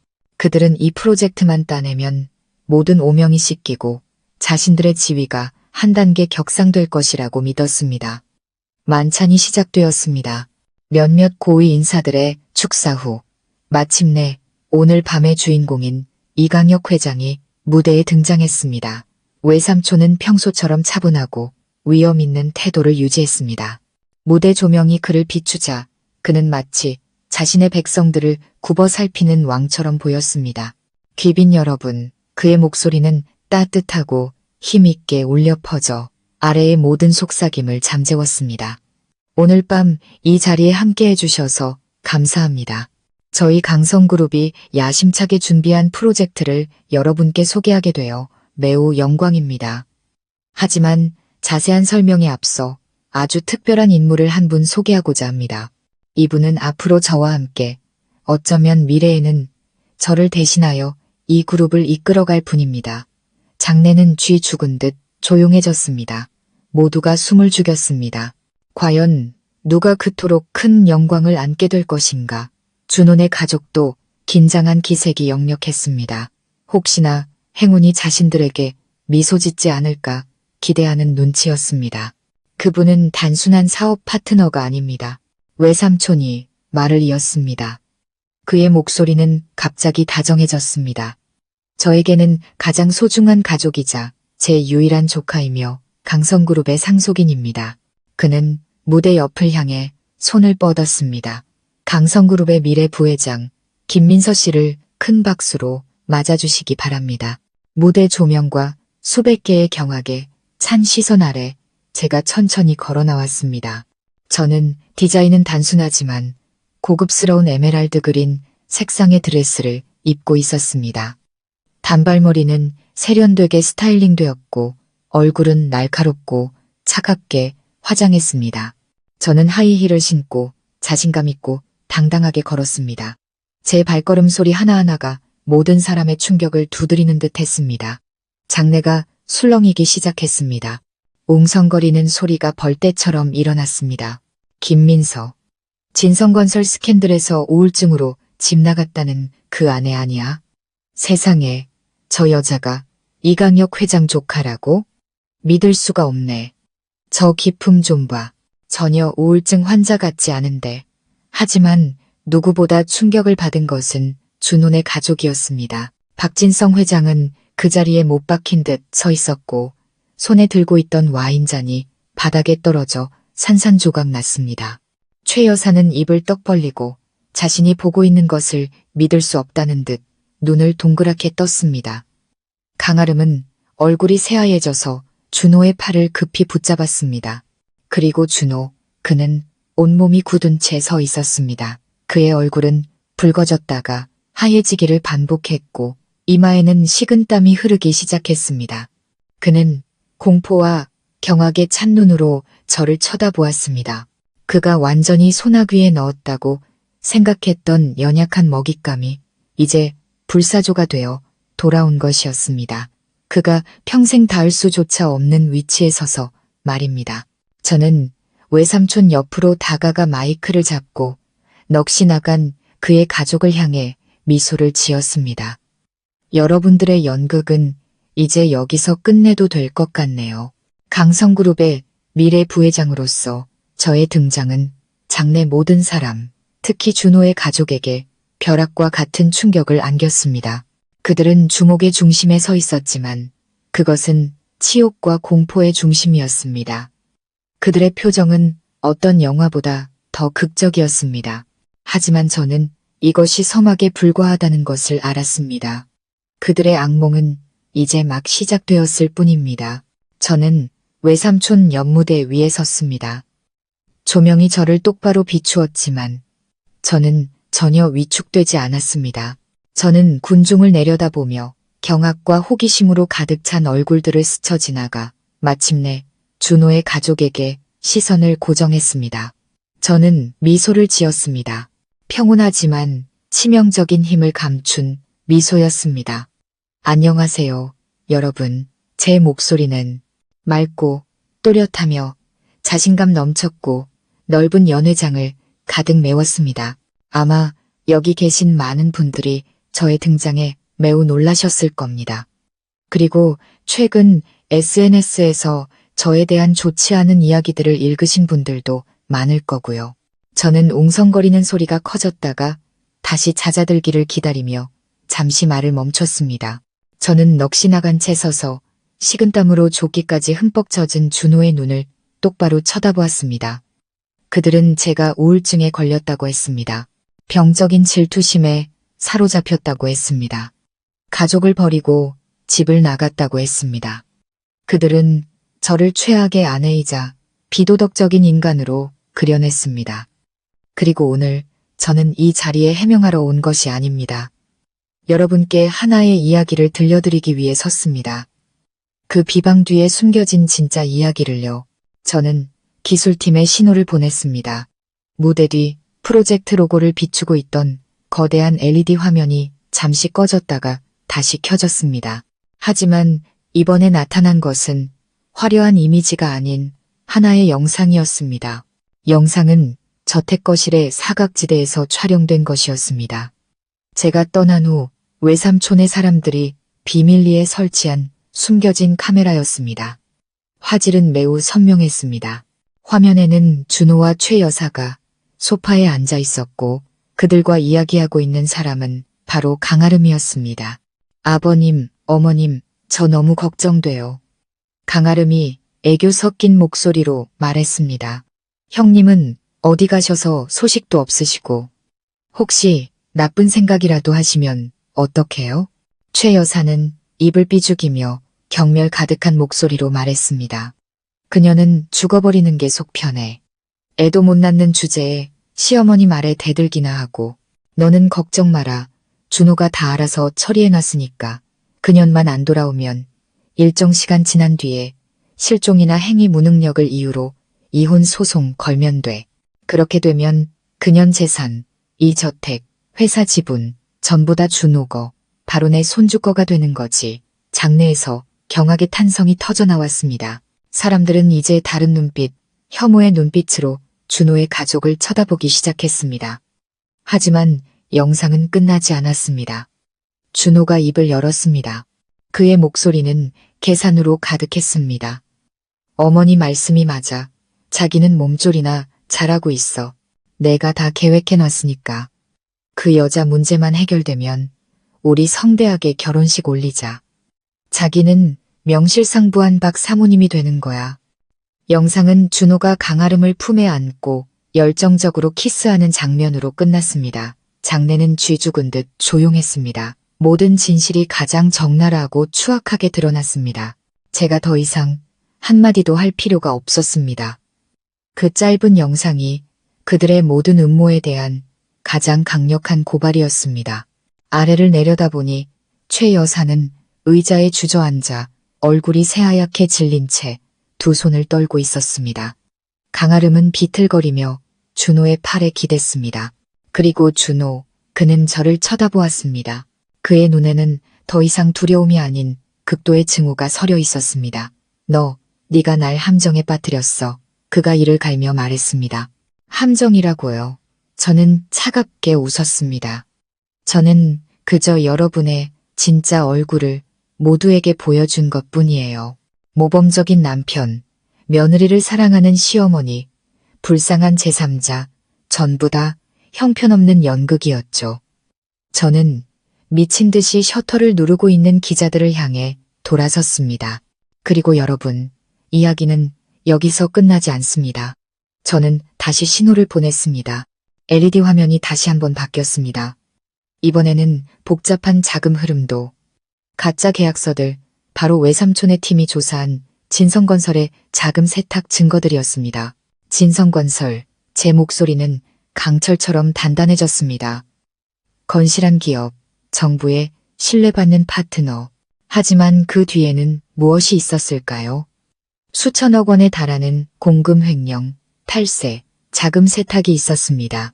이 모든 증거는 바로 지금 검찰과 경찰에 제출되었습니다. 제 선언은 만찬장에 떨어진 원자폭탄과도 같았습니다. 사람들은 공황에 빠졌습니다. 진성건설과 거래하던 파트너들은 얼굴이 흑빛으로 변했습니다. 지금까지 애써 침착함을 유지하던 박진성 회장은 마침내 견디지 못했습니다. 그는 가슴을 움켜쥐고 비틀거리다 바닥에 쓰러졌습니다. 눈을 뒤집고 입에 거품을 물었습니다. 아버지, 준호가 비명을 지르며 달려갔습니다. 그들의 가족은 혼란과 붕괴 속으로 가라앉았습니다. 하지만 저는 아직 끝나지 않았습니다. 아버지 곁에서 허둥대는 준호를 똑바로 쳐다보며 저는 마지막 일격, 최후의 일격을 날렸습니다. 박준호 씨, 당신 아버님의 회사가 어떻게 오늘날까지 존재하고 성장할 수 있었는지 아시나요? 당신 아버지가 우리 가족에게 졌던 은혜라는 빚에 대해서는 아시나요? 준호가 멍한 눈으로 고개를 들었습니다. 그때 외삼촌이 천천히 앞으로 나섰습니다. 내가 말해주지. 그의 목소리는 얼음장처럼 차가웠습니다. 20년 전 내비 회사가 파산 직전이었을 때 그는 내 매형, 즉 민서의 아버지를 찾아와 애원했다. 민서의 아버지가 내 가족을 구해준 거야. 하지만 그는 은혜를 감사로 갚는 대신 그 빚을 이용해 압력을 가하고 사리사욕을 채웠지. 그리고 오늘 유일한 상속인으로서 민서가 아버지를 대신해 그 빚을 정식으로 되찾을 것이다. 단순히 돈이 아니라 정의까지 포함해서 말이다. 그렇게 말하며 외삼촌은 서류 뭉치를 높이 들어 올렸습니다. 과거의 약정에 따라 박씨 가문이 이 빚을 갚지 못할 경우 진성건설의 모든 지분은 황씨 가문의 상속인에게 양도된다. 이 게임은 너희들의 완벽한 패배다. 호텔 밖에서 경찰차 사이렌 소리가 울려 퍼지기 시작했습니다. 모든 탈출구는 막혔습니다. 연극의 막은 내렸고 형편없는 배우들은 이제 인생의 심판을 마주해야 했습니다. 수조 원짜리 만차는 공개 재판정이자 부인할 수 없는 죄악을 폭로하는 무대가 되었습니다. 경찰차 사이렌 소리는 점점 더 가까워졌고 마치 정의의 망치가 내려쳐지는 소리처럼 급박하고 위험있게 울렸습니다. 연회장의 큰 문이 활짝 열리고 정복을 입은 경제범죄수사팀, 경찰들이 엄숙한 표정의 총경을 필두로 신속하게 들어왔습니다. 그들의 등장은 이미 혼란스러웠던 공간을 더욱 소란스럽게 만들었지만 동시에 모든 것을 법의 권위 아래 질서정연하게 만들었습니다. 특종을 잡고 싶어 안달이 난 기자들조차도 일정한 거리를 유지해야 했습니다. 총경은 곧장 무대로 올라와 외삼촌과 악수를 나눈 뒤 준호의 가족을 향해 돌아섰습니다.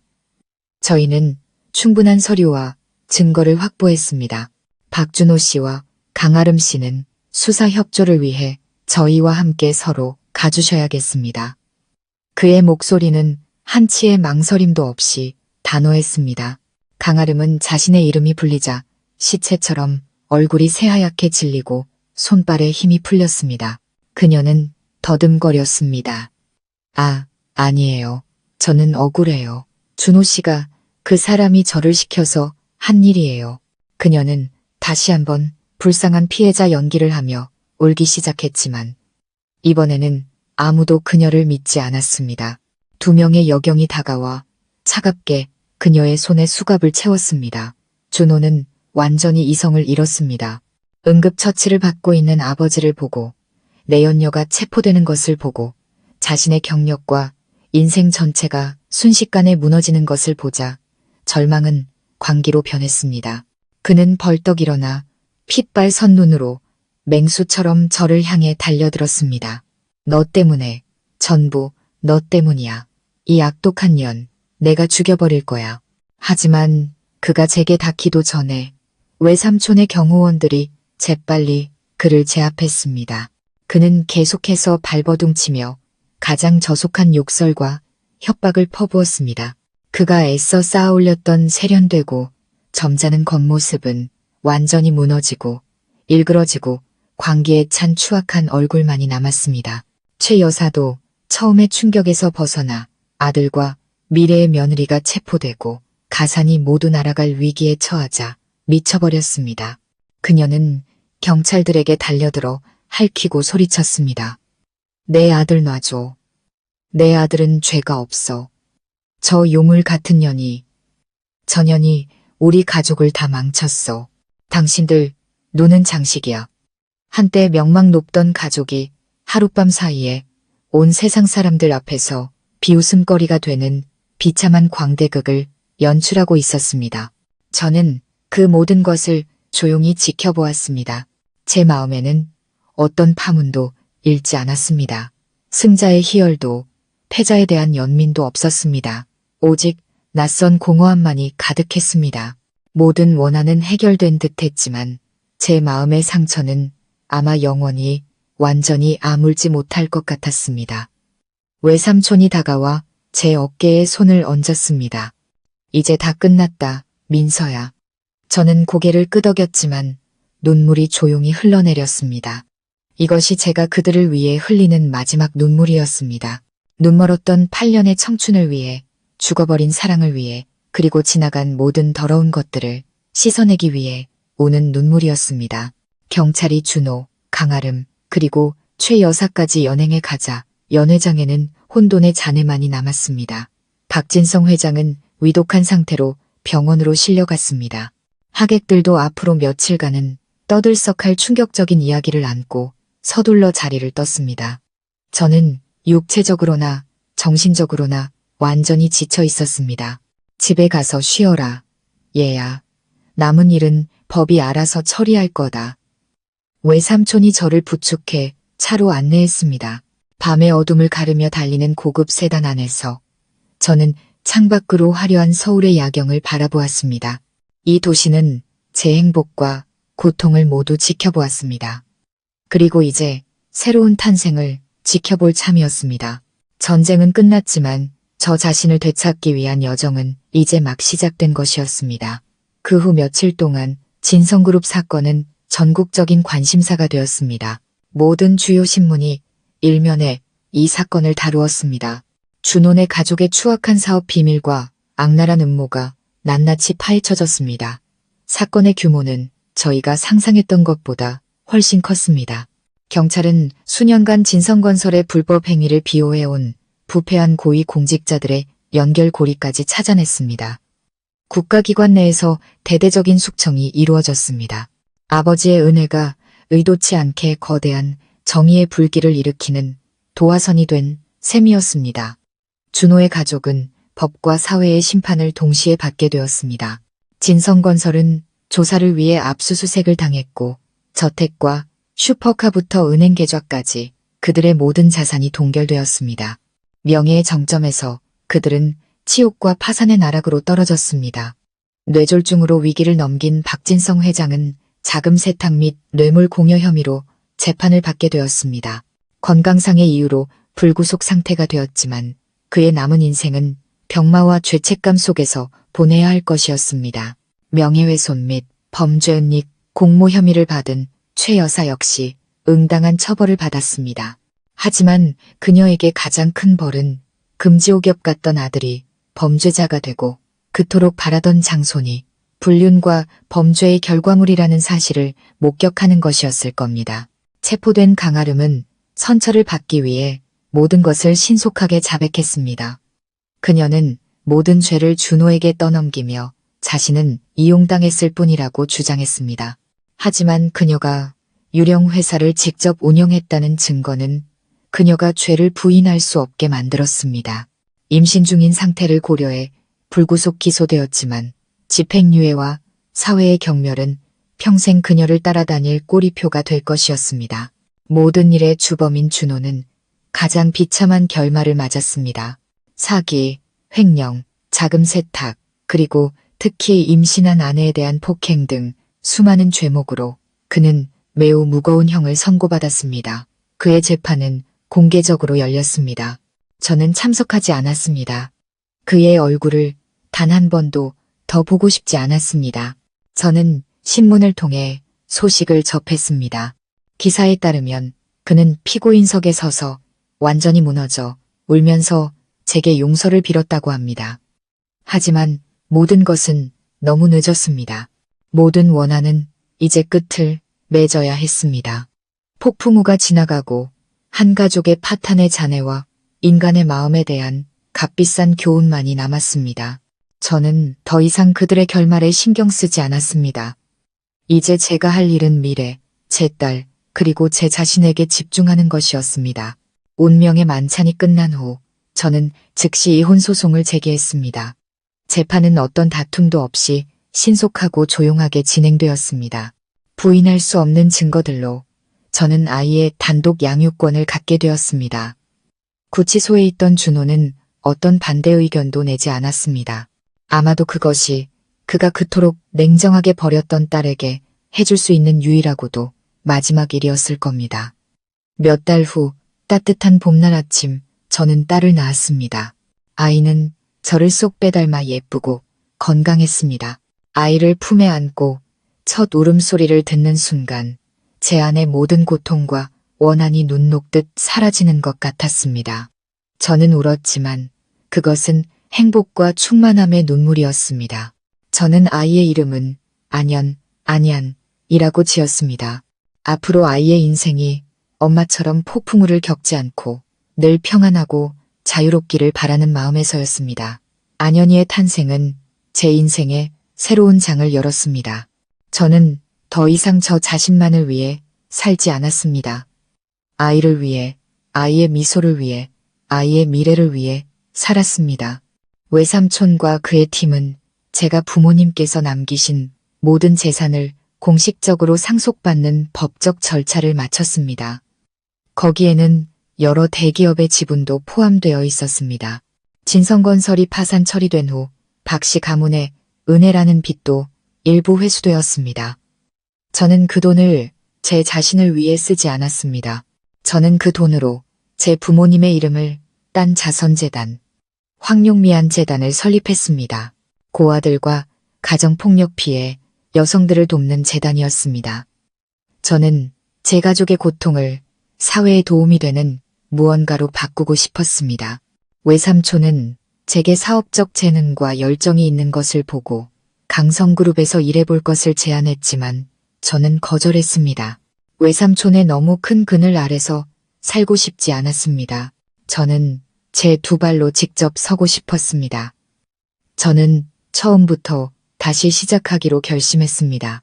제가 가진 자본과 축적된 경험을 바탕으로 제가 그동안 독학했던 분야인 투자 자문 및 자산관리 전문 회사를 설립했습니다. 제 회사에는 아주 특별한 운영 원칙이 있었습니다. 바로 여성 창업가들을 우선적으로 지원하고 돕는 것이었습니다. 저는 재능과 포부를 가진 여성들이 속임수나 억압을 두려워하지 않고 일할 수 있는 안전하고 투명한 환경을 만들고 싶었습니다. 처음에는 일이 매우 힘들었습니다. 어린아이를 돌보면서 회사를 운영해야 했습니다. 안연이가 잠든 밤이면 저는 컴퓨터 앞에 앉아 새벽까지 일했습니다. 하지만 저는 전혀 피곤하지 않았습니다. 오히려 제가 살아있고 기여하고 있으며 제 자신이 된 것 같은 기분이 들었습니다. 독특한 사업 모델과 인문학적 의미를 가진 제 회사는 빠르게 커뮤니티의 주목과 지지를 받았습니다. 많은 성공한 여성 기업가들이 협력을 위해 찾아왔을 뿐만 아니라 경험을 공유하고 다음 세대의 멘토가 되어주기 위해 찾아왔습니다. 강력하고 단결된 여성 네트워크가 점차 형성되었습니다. 저는 더 이상 제 길에서 외롭지 않았습니다. 저는 믿을 수 있는 언니, 동생, 그리고 동반자들을 얻었습니다. 어느 날 오후, 제가 퇴근 준비를 하고 있을 때 모르는 번호로 전화가 걸려왔습니다. 지연이었습니다. 수학이 넘어 그녀의 목소리는 후회로 가득 차 있었습니다. 민서야, 미안해. 지금 와서 무슨 말을 해도 소용없다는 거 알지만 정말 미안해. 저는 무슨 말을 해야 할지 몰라 침묵했습니다. 내가 그 집안의 달콤한 말에 속은 게 잘못이었어. 그들이 널 해치는데 동조한 게 잘못이었어. 모든 일이 터지고 나서 나는 직장도 친구도 다 잃었어. 네가 용서해 주길 바라지도 않아. 그냥 진심으로 사과하고 싶었어. 지난 일이야. 저는 마침내 담담한 목소리로 말했습니다. 더 이상 널 원망하지 않아. 누구나 실수는 하니까. 중요한 건 그걸 깨닫고 바로잡는 거지. 너는 아직 젊잖아. 다시 시작해. 저는 전화를 끊었습니다. 마음이 한결 가벼워졌습니다.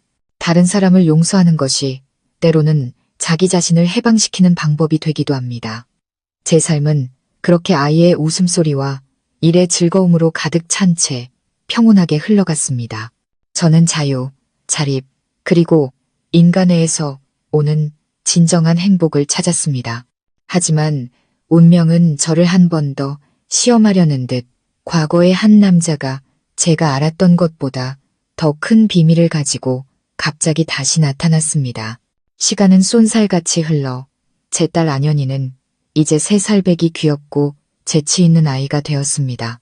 제 회사 역시 여성 CEO가 운영하는 기업을 지원하는 분야에서 특히 신뢰받는 최고의 금융 컨설팅 회사 중 하나가 되었습니다. 제 삶은 평화롭고 찬란한 새로운 장으로 접어들었습니다. 마음의 상처는 아문 듯했고 고통스러웠던 과거는 그저 희미한 기억으로 남았습니다. 저는 딸과 일에 모든 사랑을 쏟으며 이렇게 즐거운 싱글 라이프를 계속 살아갈 것이라고 생각했습니다. 하지만 그때 그가 나타났습니다. 그의 이름은 강지훈, 차분하고 따뜻한 성품을 지닌 재능 있는 건축가였습니다. 우리는 한 미술 전시회에서 우연히 만났습니다. 그는 제가 누구인지 전혀 몰랐고 제 지위나 재산에 압도되지 않았습니다. 그는 예술 작품에 대한 저의 감상 방식, 영혼의 교감에 끌렸습니다. 우리는 말이 아주 잘 통했습니다.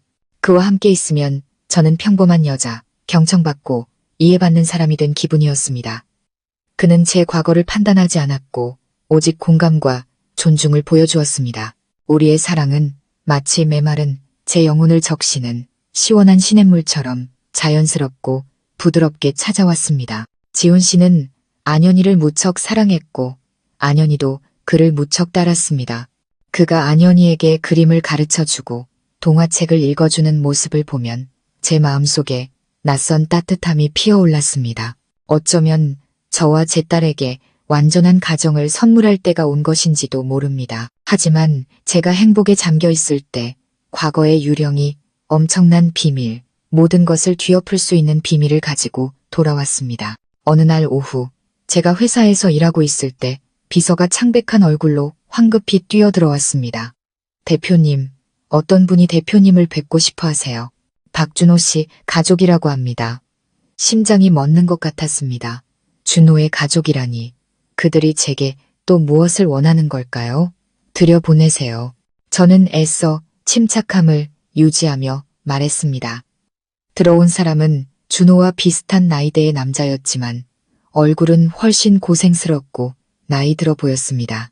그는 수수한 옷차림이었고 깊게 팬 눈에는 끝없는 슬픔이 담겨 있었습니다. 안녕하세요, 김민서 씨. 저는 준호의 사촌형 발기현입니다. 그가 쉰 목소리로 자신을 소개했습니다. 오늘 여기 온 것은 돌아가신 작은아버지, 즉 준호 아버지의 마지막 유언을 전하기 위해서입니다. 준호 아버님이요? 저는 깜짝 놀랐습니다. 돌아가셨다고요? 작은아버지는 병세가 악화되어 일주일 전에 돌아가셨습니다. 기현 씨가 침울한 목소리로 말했습니다. 임종 직전에 작은아버지는 몹시 후회하셨습니다. 제게 이 상자를 주시면서 무슨 일이 있어도 꼭 민서 씨에게 직접 전달하라고 하셨습니다. 작은아버지는 말씀하셨습니다. 이 안에는 내가 평생 숨겨온 진실, 어쩌면 내 인생을 완전히 바꿔놓을 진실이 담겨 있다고요. 기현 씨는 제 책상 위에 조심스럽게 잠겨있는 낡은 나무 상자를 놓았습니다. 저는 상자를 보며 의심에 가득 찼습니다. 또 무슨 음모일까? 제 망설임을 눈치챈 기현 씨가 한숨을 쉬었습니다. 저를 믿지 않으실 수도 있겠지만 제 명예를 걸고 맹세합니다. 제가 하는 말은 모두 사실입니다. 준호와 그 가족은 자신들이 저지른 일에 대한 대가를 치렀습니다. 인과응보죠. 하지만 민서 씨, 당신은 죄가 없고 당신의 뿌리에 대한 진실을 알 권리가 있습니다. 그렇게 말하고 기현 씨는 제게 고개를 숙여 인사한 뒤 돌아섰습니다. 저는 수수께끼 같은 상자와 의미심장한 말을 남긴 채 홀로 남았습니다. 저는 나무 상자를 뚫어져라 쳐다보았습니다. 호기심과 기묘한 예감이 저를 재촉했습니다. 저는 기현 씨가 남겨둔 작은 열쇠를 떨리는 손으로 자물쇠에 넣었습니다. 딸깍 소리와 함께 자물쇠가 열렸습니다. 상자 안에는 돈이나 보석이 아닌 세월의 흔적으로 누렇게 변한 편지 한 뭉치와 낡은 흑백 사진 한 장이 들어있었습니다. 저는 사진을 집어들었습니다. 사진 속에는 젊고 아름다운 여인이 갓난아기를 안고 있었습니다. 그 여인. 저는 숨을 멈췄습니다. 그녀는 저와 매우 닮아 있었습니다. 특히 눈매가요. 사진 뒷면에는 손글씨로 엄마와 딸, 안한이라고 적혀 있었습니다. 그건 제 어머니의 이름이 아니었습니다. 제 어머니의 이름은 미안이었습니다. 그리고 이 아기는 누구일까요? 저는 떨리는 손으로 첫 번째 편지를 열었습니다. 박진성 회장의 필체는 죽음을 앞둔 사람의 것처럼 떨리고 희미했습니다. 민서야, 네가 이 글을 읽을 때쯤이면 나는 아마 이 세상에 없겠지. 내가 내게 용서를 구할 자격이 없다는 것을 안다. 하지만 수십 년 동안 나를 괴롭혀온 비밀이 있다. 이 비밀을 저 세상까지 가져갈 수는 없다. 사실 너는 황용, 미안 부부의 친딸이 아니다.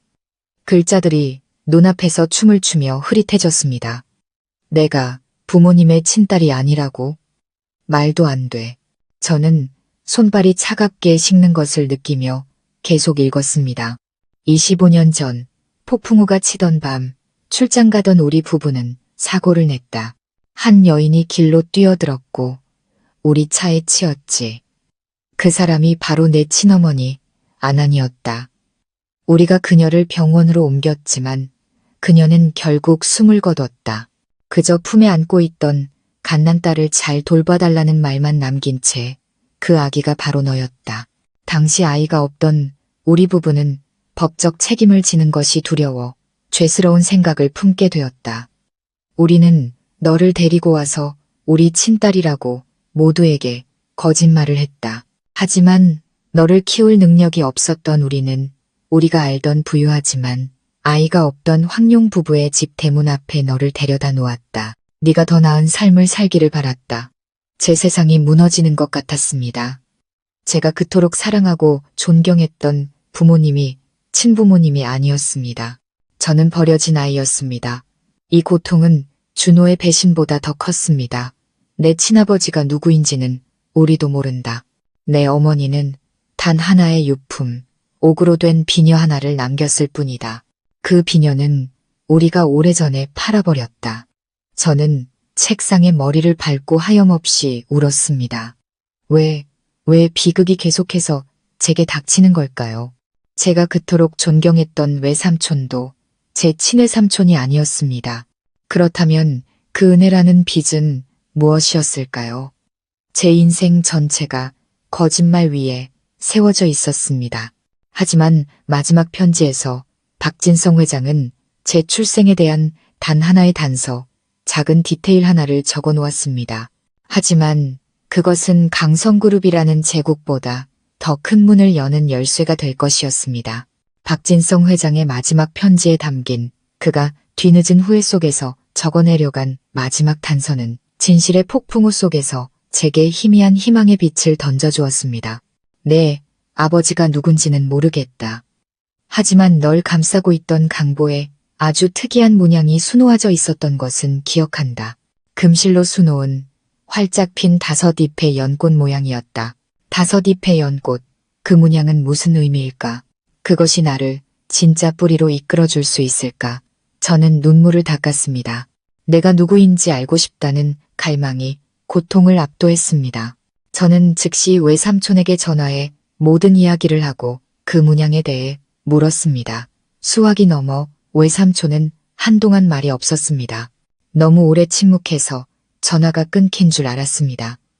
이윽고 그가 입을 열었습니다. 그의 목소리에는 숨길 수 없는 충격이 담겨 있었습니다. 민서야, 뭐라고? 금실로 수놓은 5잎의 연꽃이라고? 네, 맞아요. 혹시 아시는 거 있으세요? 외삼촌. 민서야, 잘 들어라. 이 얘기 아무한테도 하지 마라.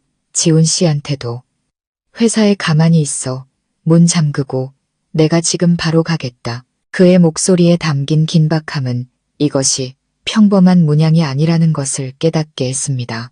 그것은 제가 상상할 수 있는 것보다 훨씬 더 큰 비밀을 품고 있었습니다. 30분 후 외삼촌이 제 사무실에 도착했습니다.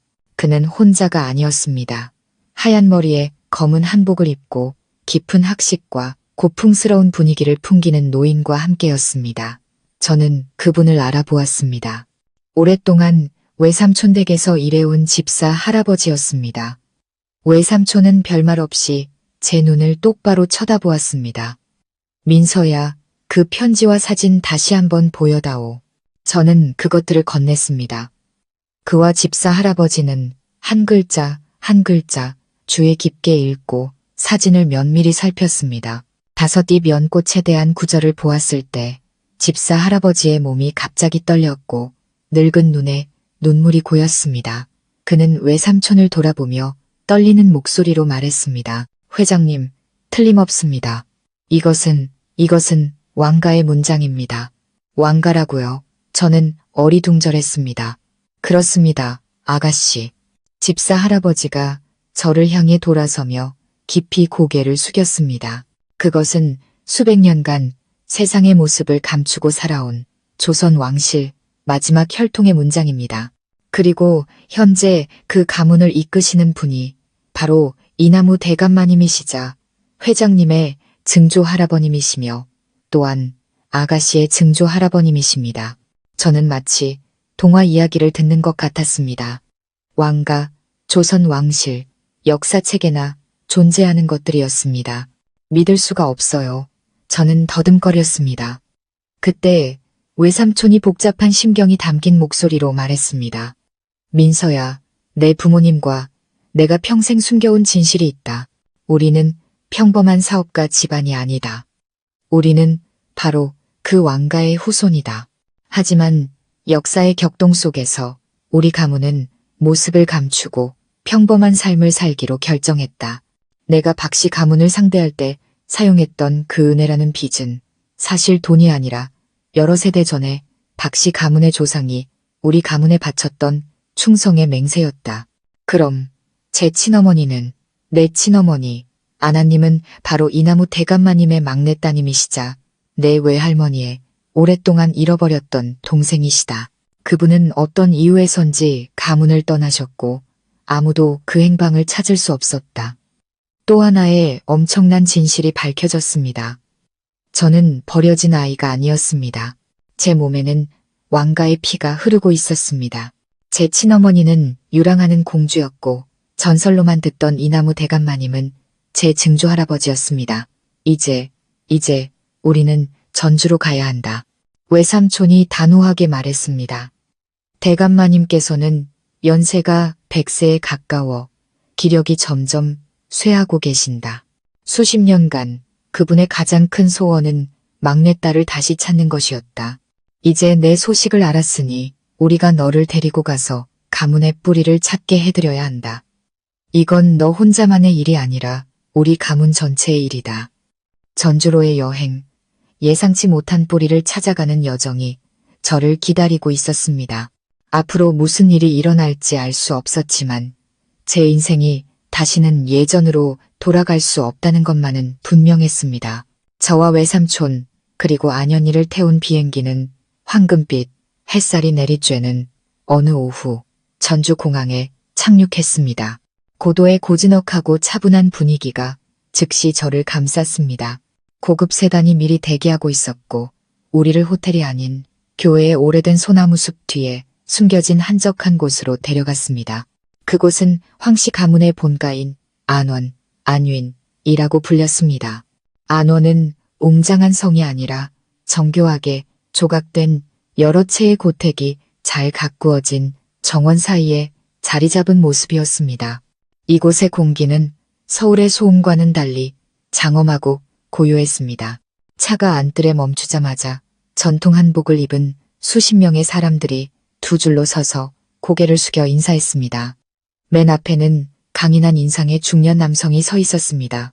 그는 대감마님의 장남이자 현재 가문의 모든 일을 잠정적으로 맡고 있는 황중 어른이었습니다. 그는 저를 복잡하고 탐색하는 눈빛으로 한번 쳐다본 뒤 외삼촌을 향해 말했습니다. 강여가우, 돌아왔는가? 아버님께서 본체에서 기다리고 계시네. 우리는 가장 크고 오래된 고택인 본체로 안내되었습니다. 공기 중에는 은은한 침향이 감돌았습니다.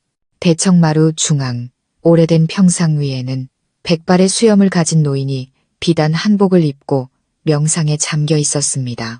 비록 연세가 많으셨지만 그에게서는 여전히 범상치 않은 위엄이 느껴졌습니다. 바로 이나무 대감마님이었습니다. 우리가 들어서는 것을 보고 그는 천천히 눈을 떴습니다. 그의 눈은 더 이상 총명하지 않았지만 바닥 없는 호수처럼 깊었습니다. 그의 시선은 외삼촌을 지나 제 품에 안겨있는 저와 안연이에게 오랫동안 머물렀습니다. 이리 오너라, 아가들아. 그의 목소리는 낮고 따뜻했습니다.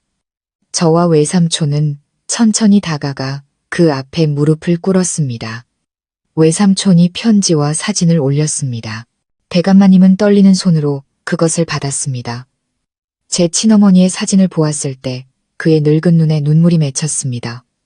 아나, 내 딸아. 그는 목이 메인 목소리로 중얼거렸습니다. 그리고는 저를 보며 주름진 손을 뻗어 제 뺨을 부드럽게 쓰다듬었습니다. 닮았구나. 참으로 닮았어. 그는 저와 안연이를 품에 안았습니다. 그의 포옹은 따뜻하고 사랑으로 가득했습니다. 그 순간 저는 제가 진정으로 가족을 찾았다는 것을 알았습니다. 안원에서의 그 후 며칠은 꿈만 같았습니다. 저는 혈육들 사이에서 수십 년간 느껴보지 못했던 사랑에 둘러싸여 살았습니다. 이나무 대감마님은 연로하셨지만 매일 저와 증손녀 안연이와 이야기할 시간을 내주셨습니다. 그는 제게 친어머니에 대해 그녀의 어린 시절 즐겁고 슬펐던 추억들에 대해 이야기해 주셨습니다. 알고 보니 제 어머니 황한 공주님은 강한 개성과 자유 그리고 예술을 사랑하는 여인이었습니다. 그녀가 가문을 떠난 것은 남자가 아니라 화가가 되겠다는 꿈을 좇기 위해서였습니다. 그 당시 가문에서는 받아들여지지 않았던 꿈이었죠. 그녀는 비록 짧았지만 자유롭고 충만한 삶을 살았습니다. 그의 이야기를 들으며 저는 한 번도 만나보지 못한 어머니를 더욱 사랑하고 존경하게 되었습니다. 어머니의 강인함과 자유에 대한 갈망이 제 혈관 속에도 흐르고 있다는 것을 깨달았습니다. 안연이는 금세 가문의 보물이 되었습니다.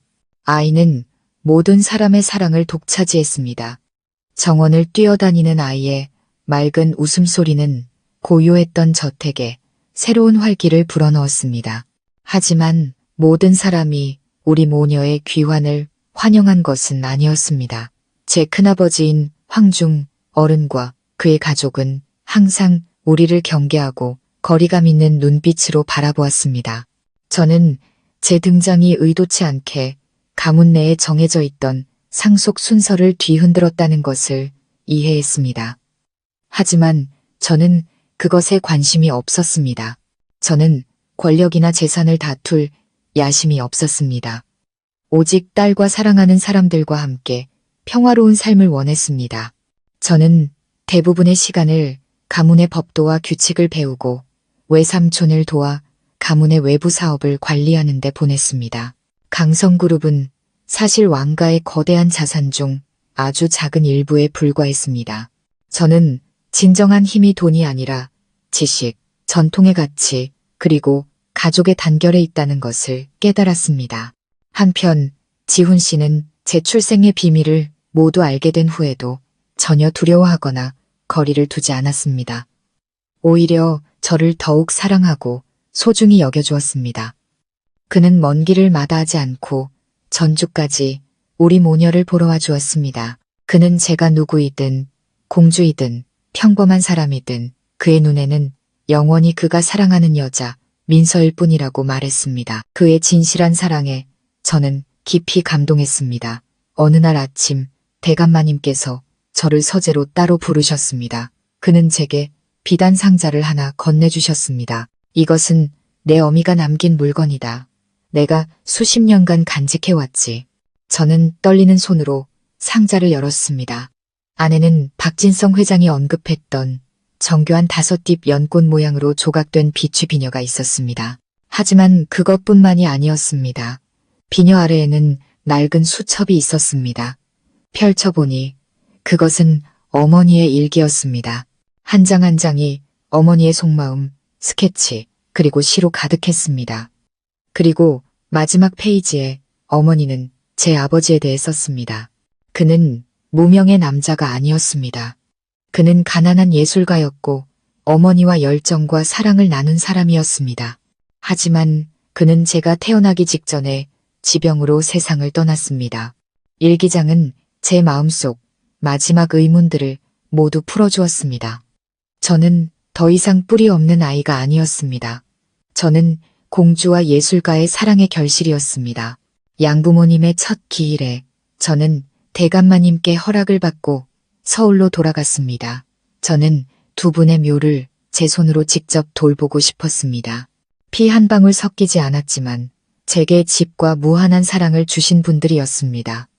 부모님의 묘 앞에 서니 마음이 이상하게 평온해졌습니다.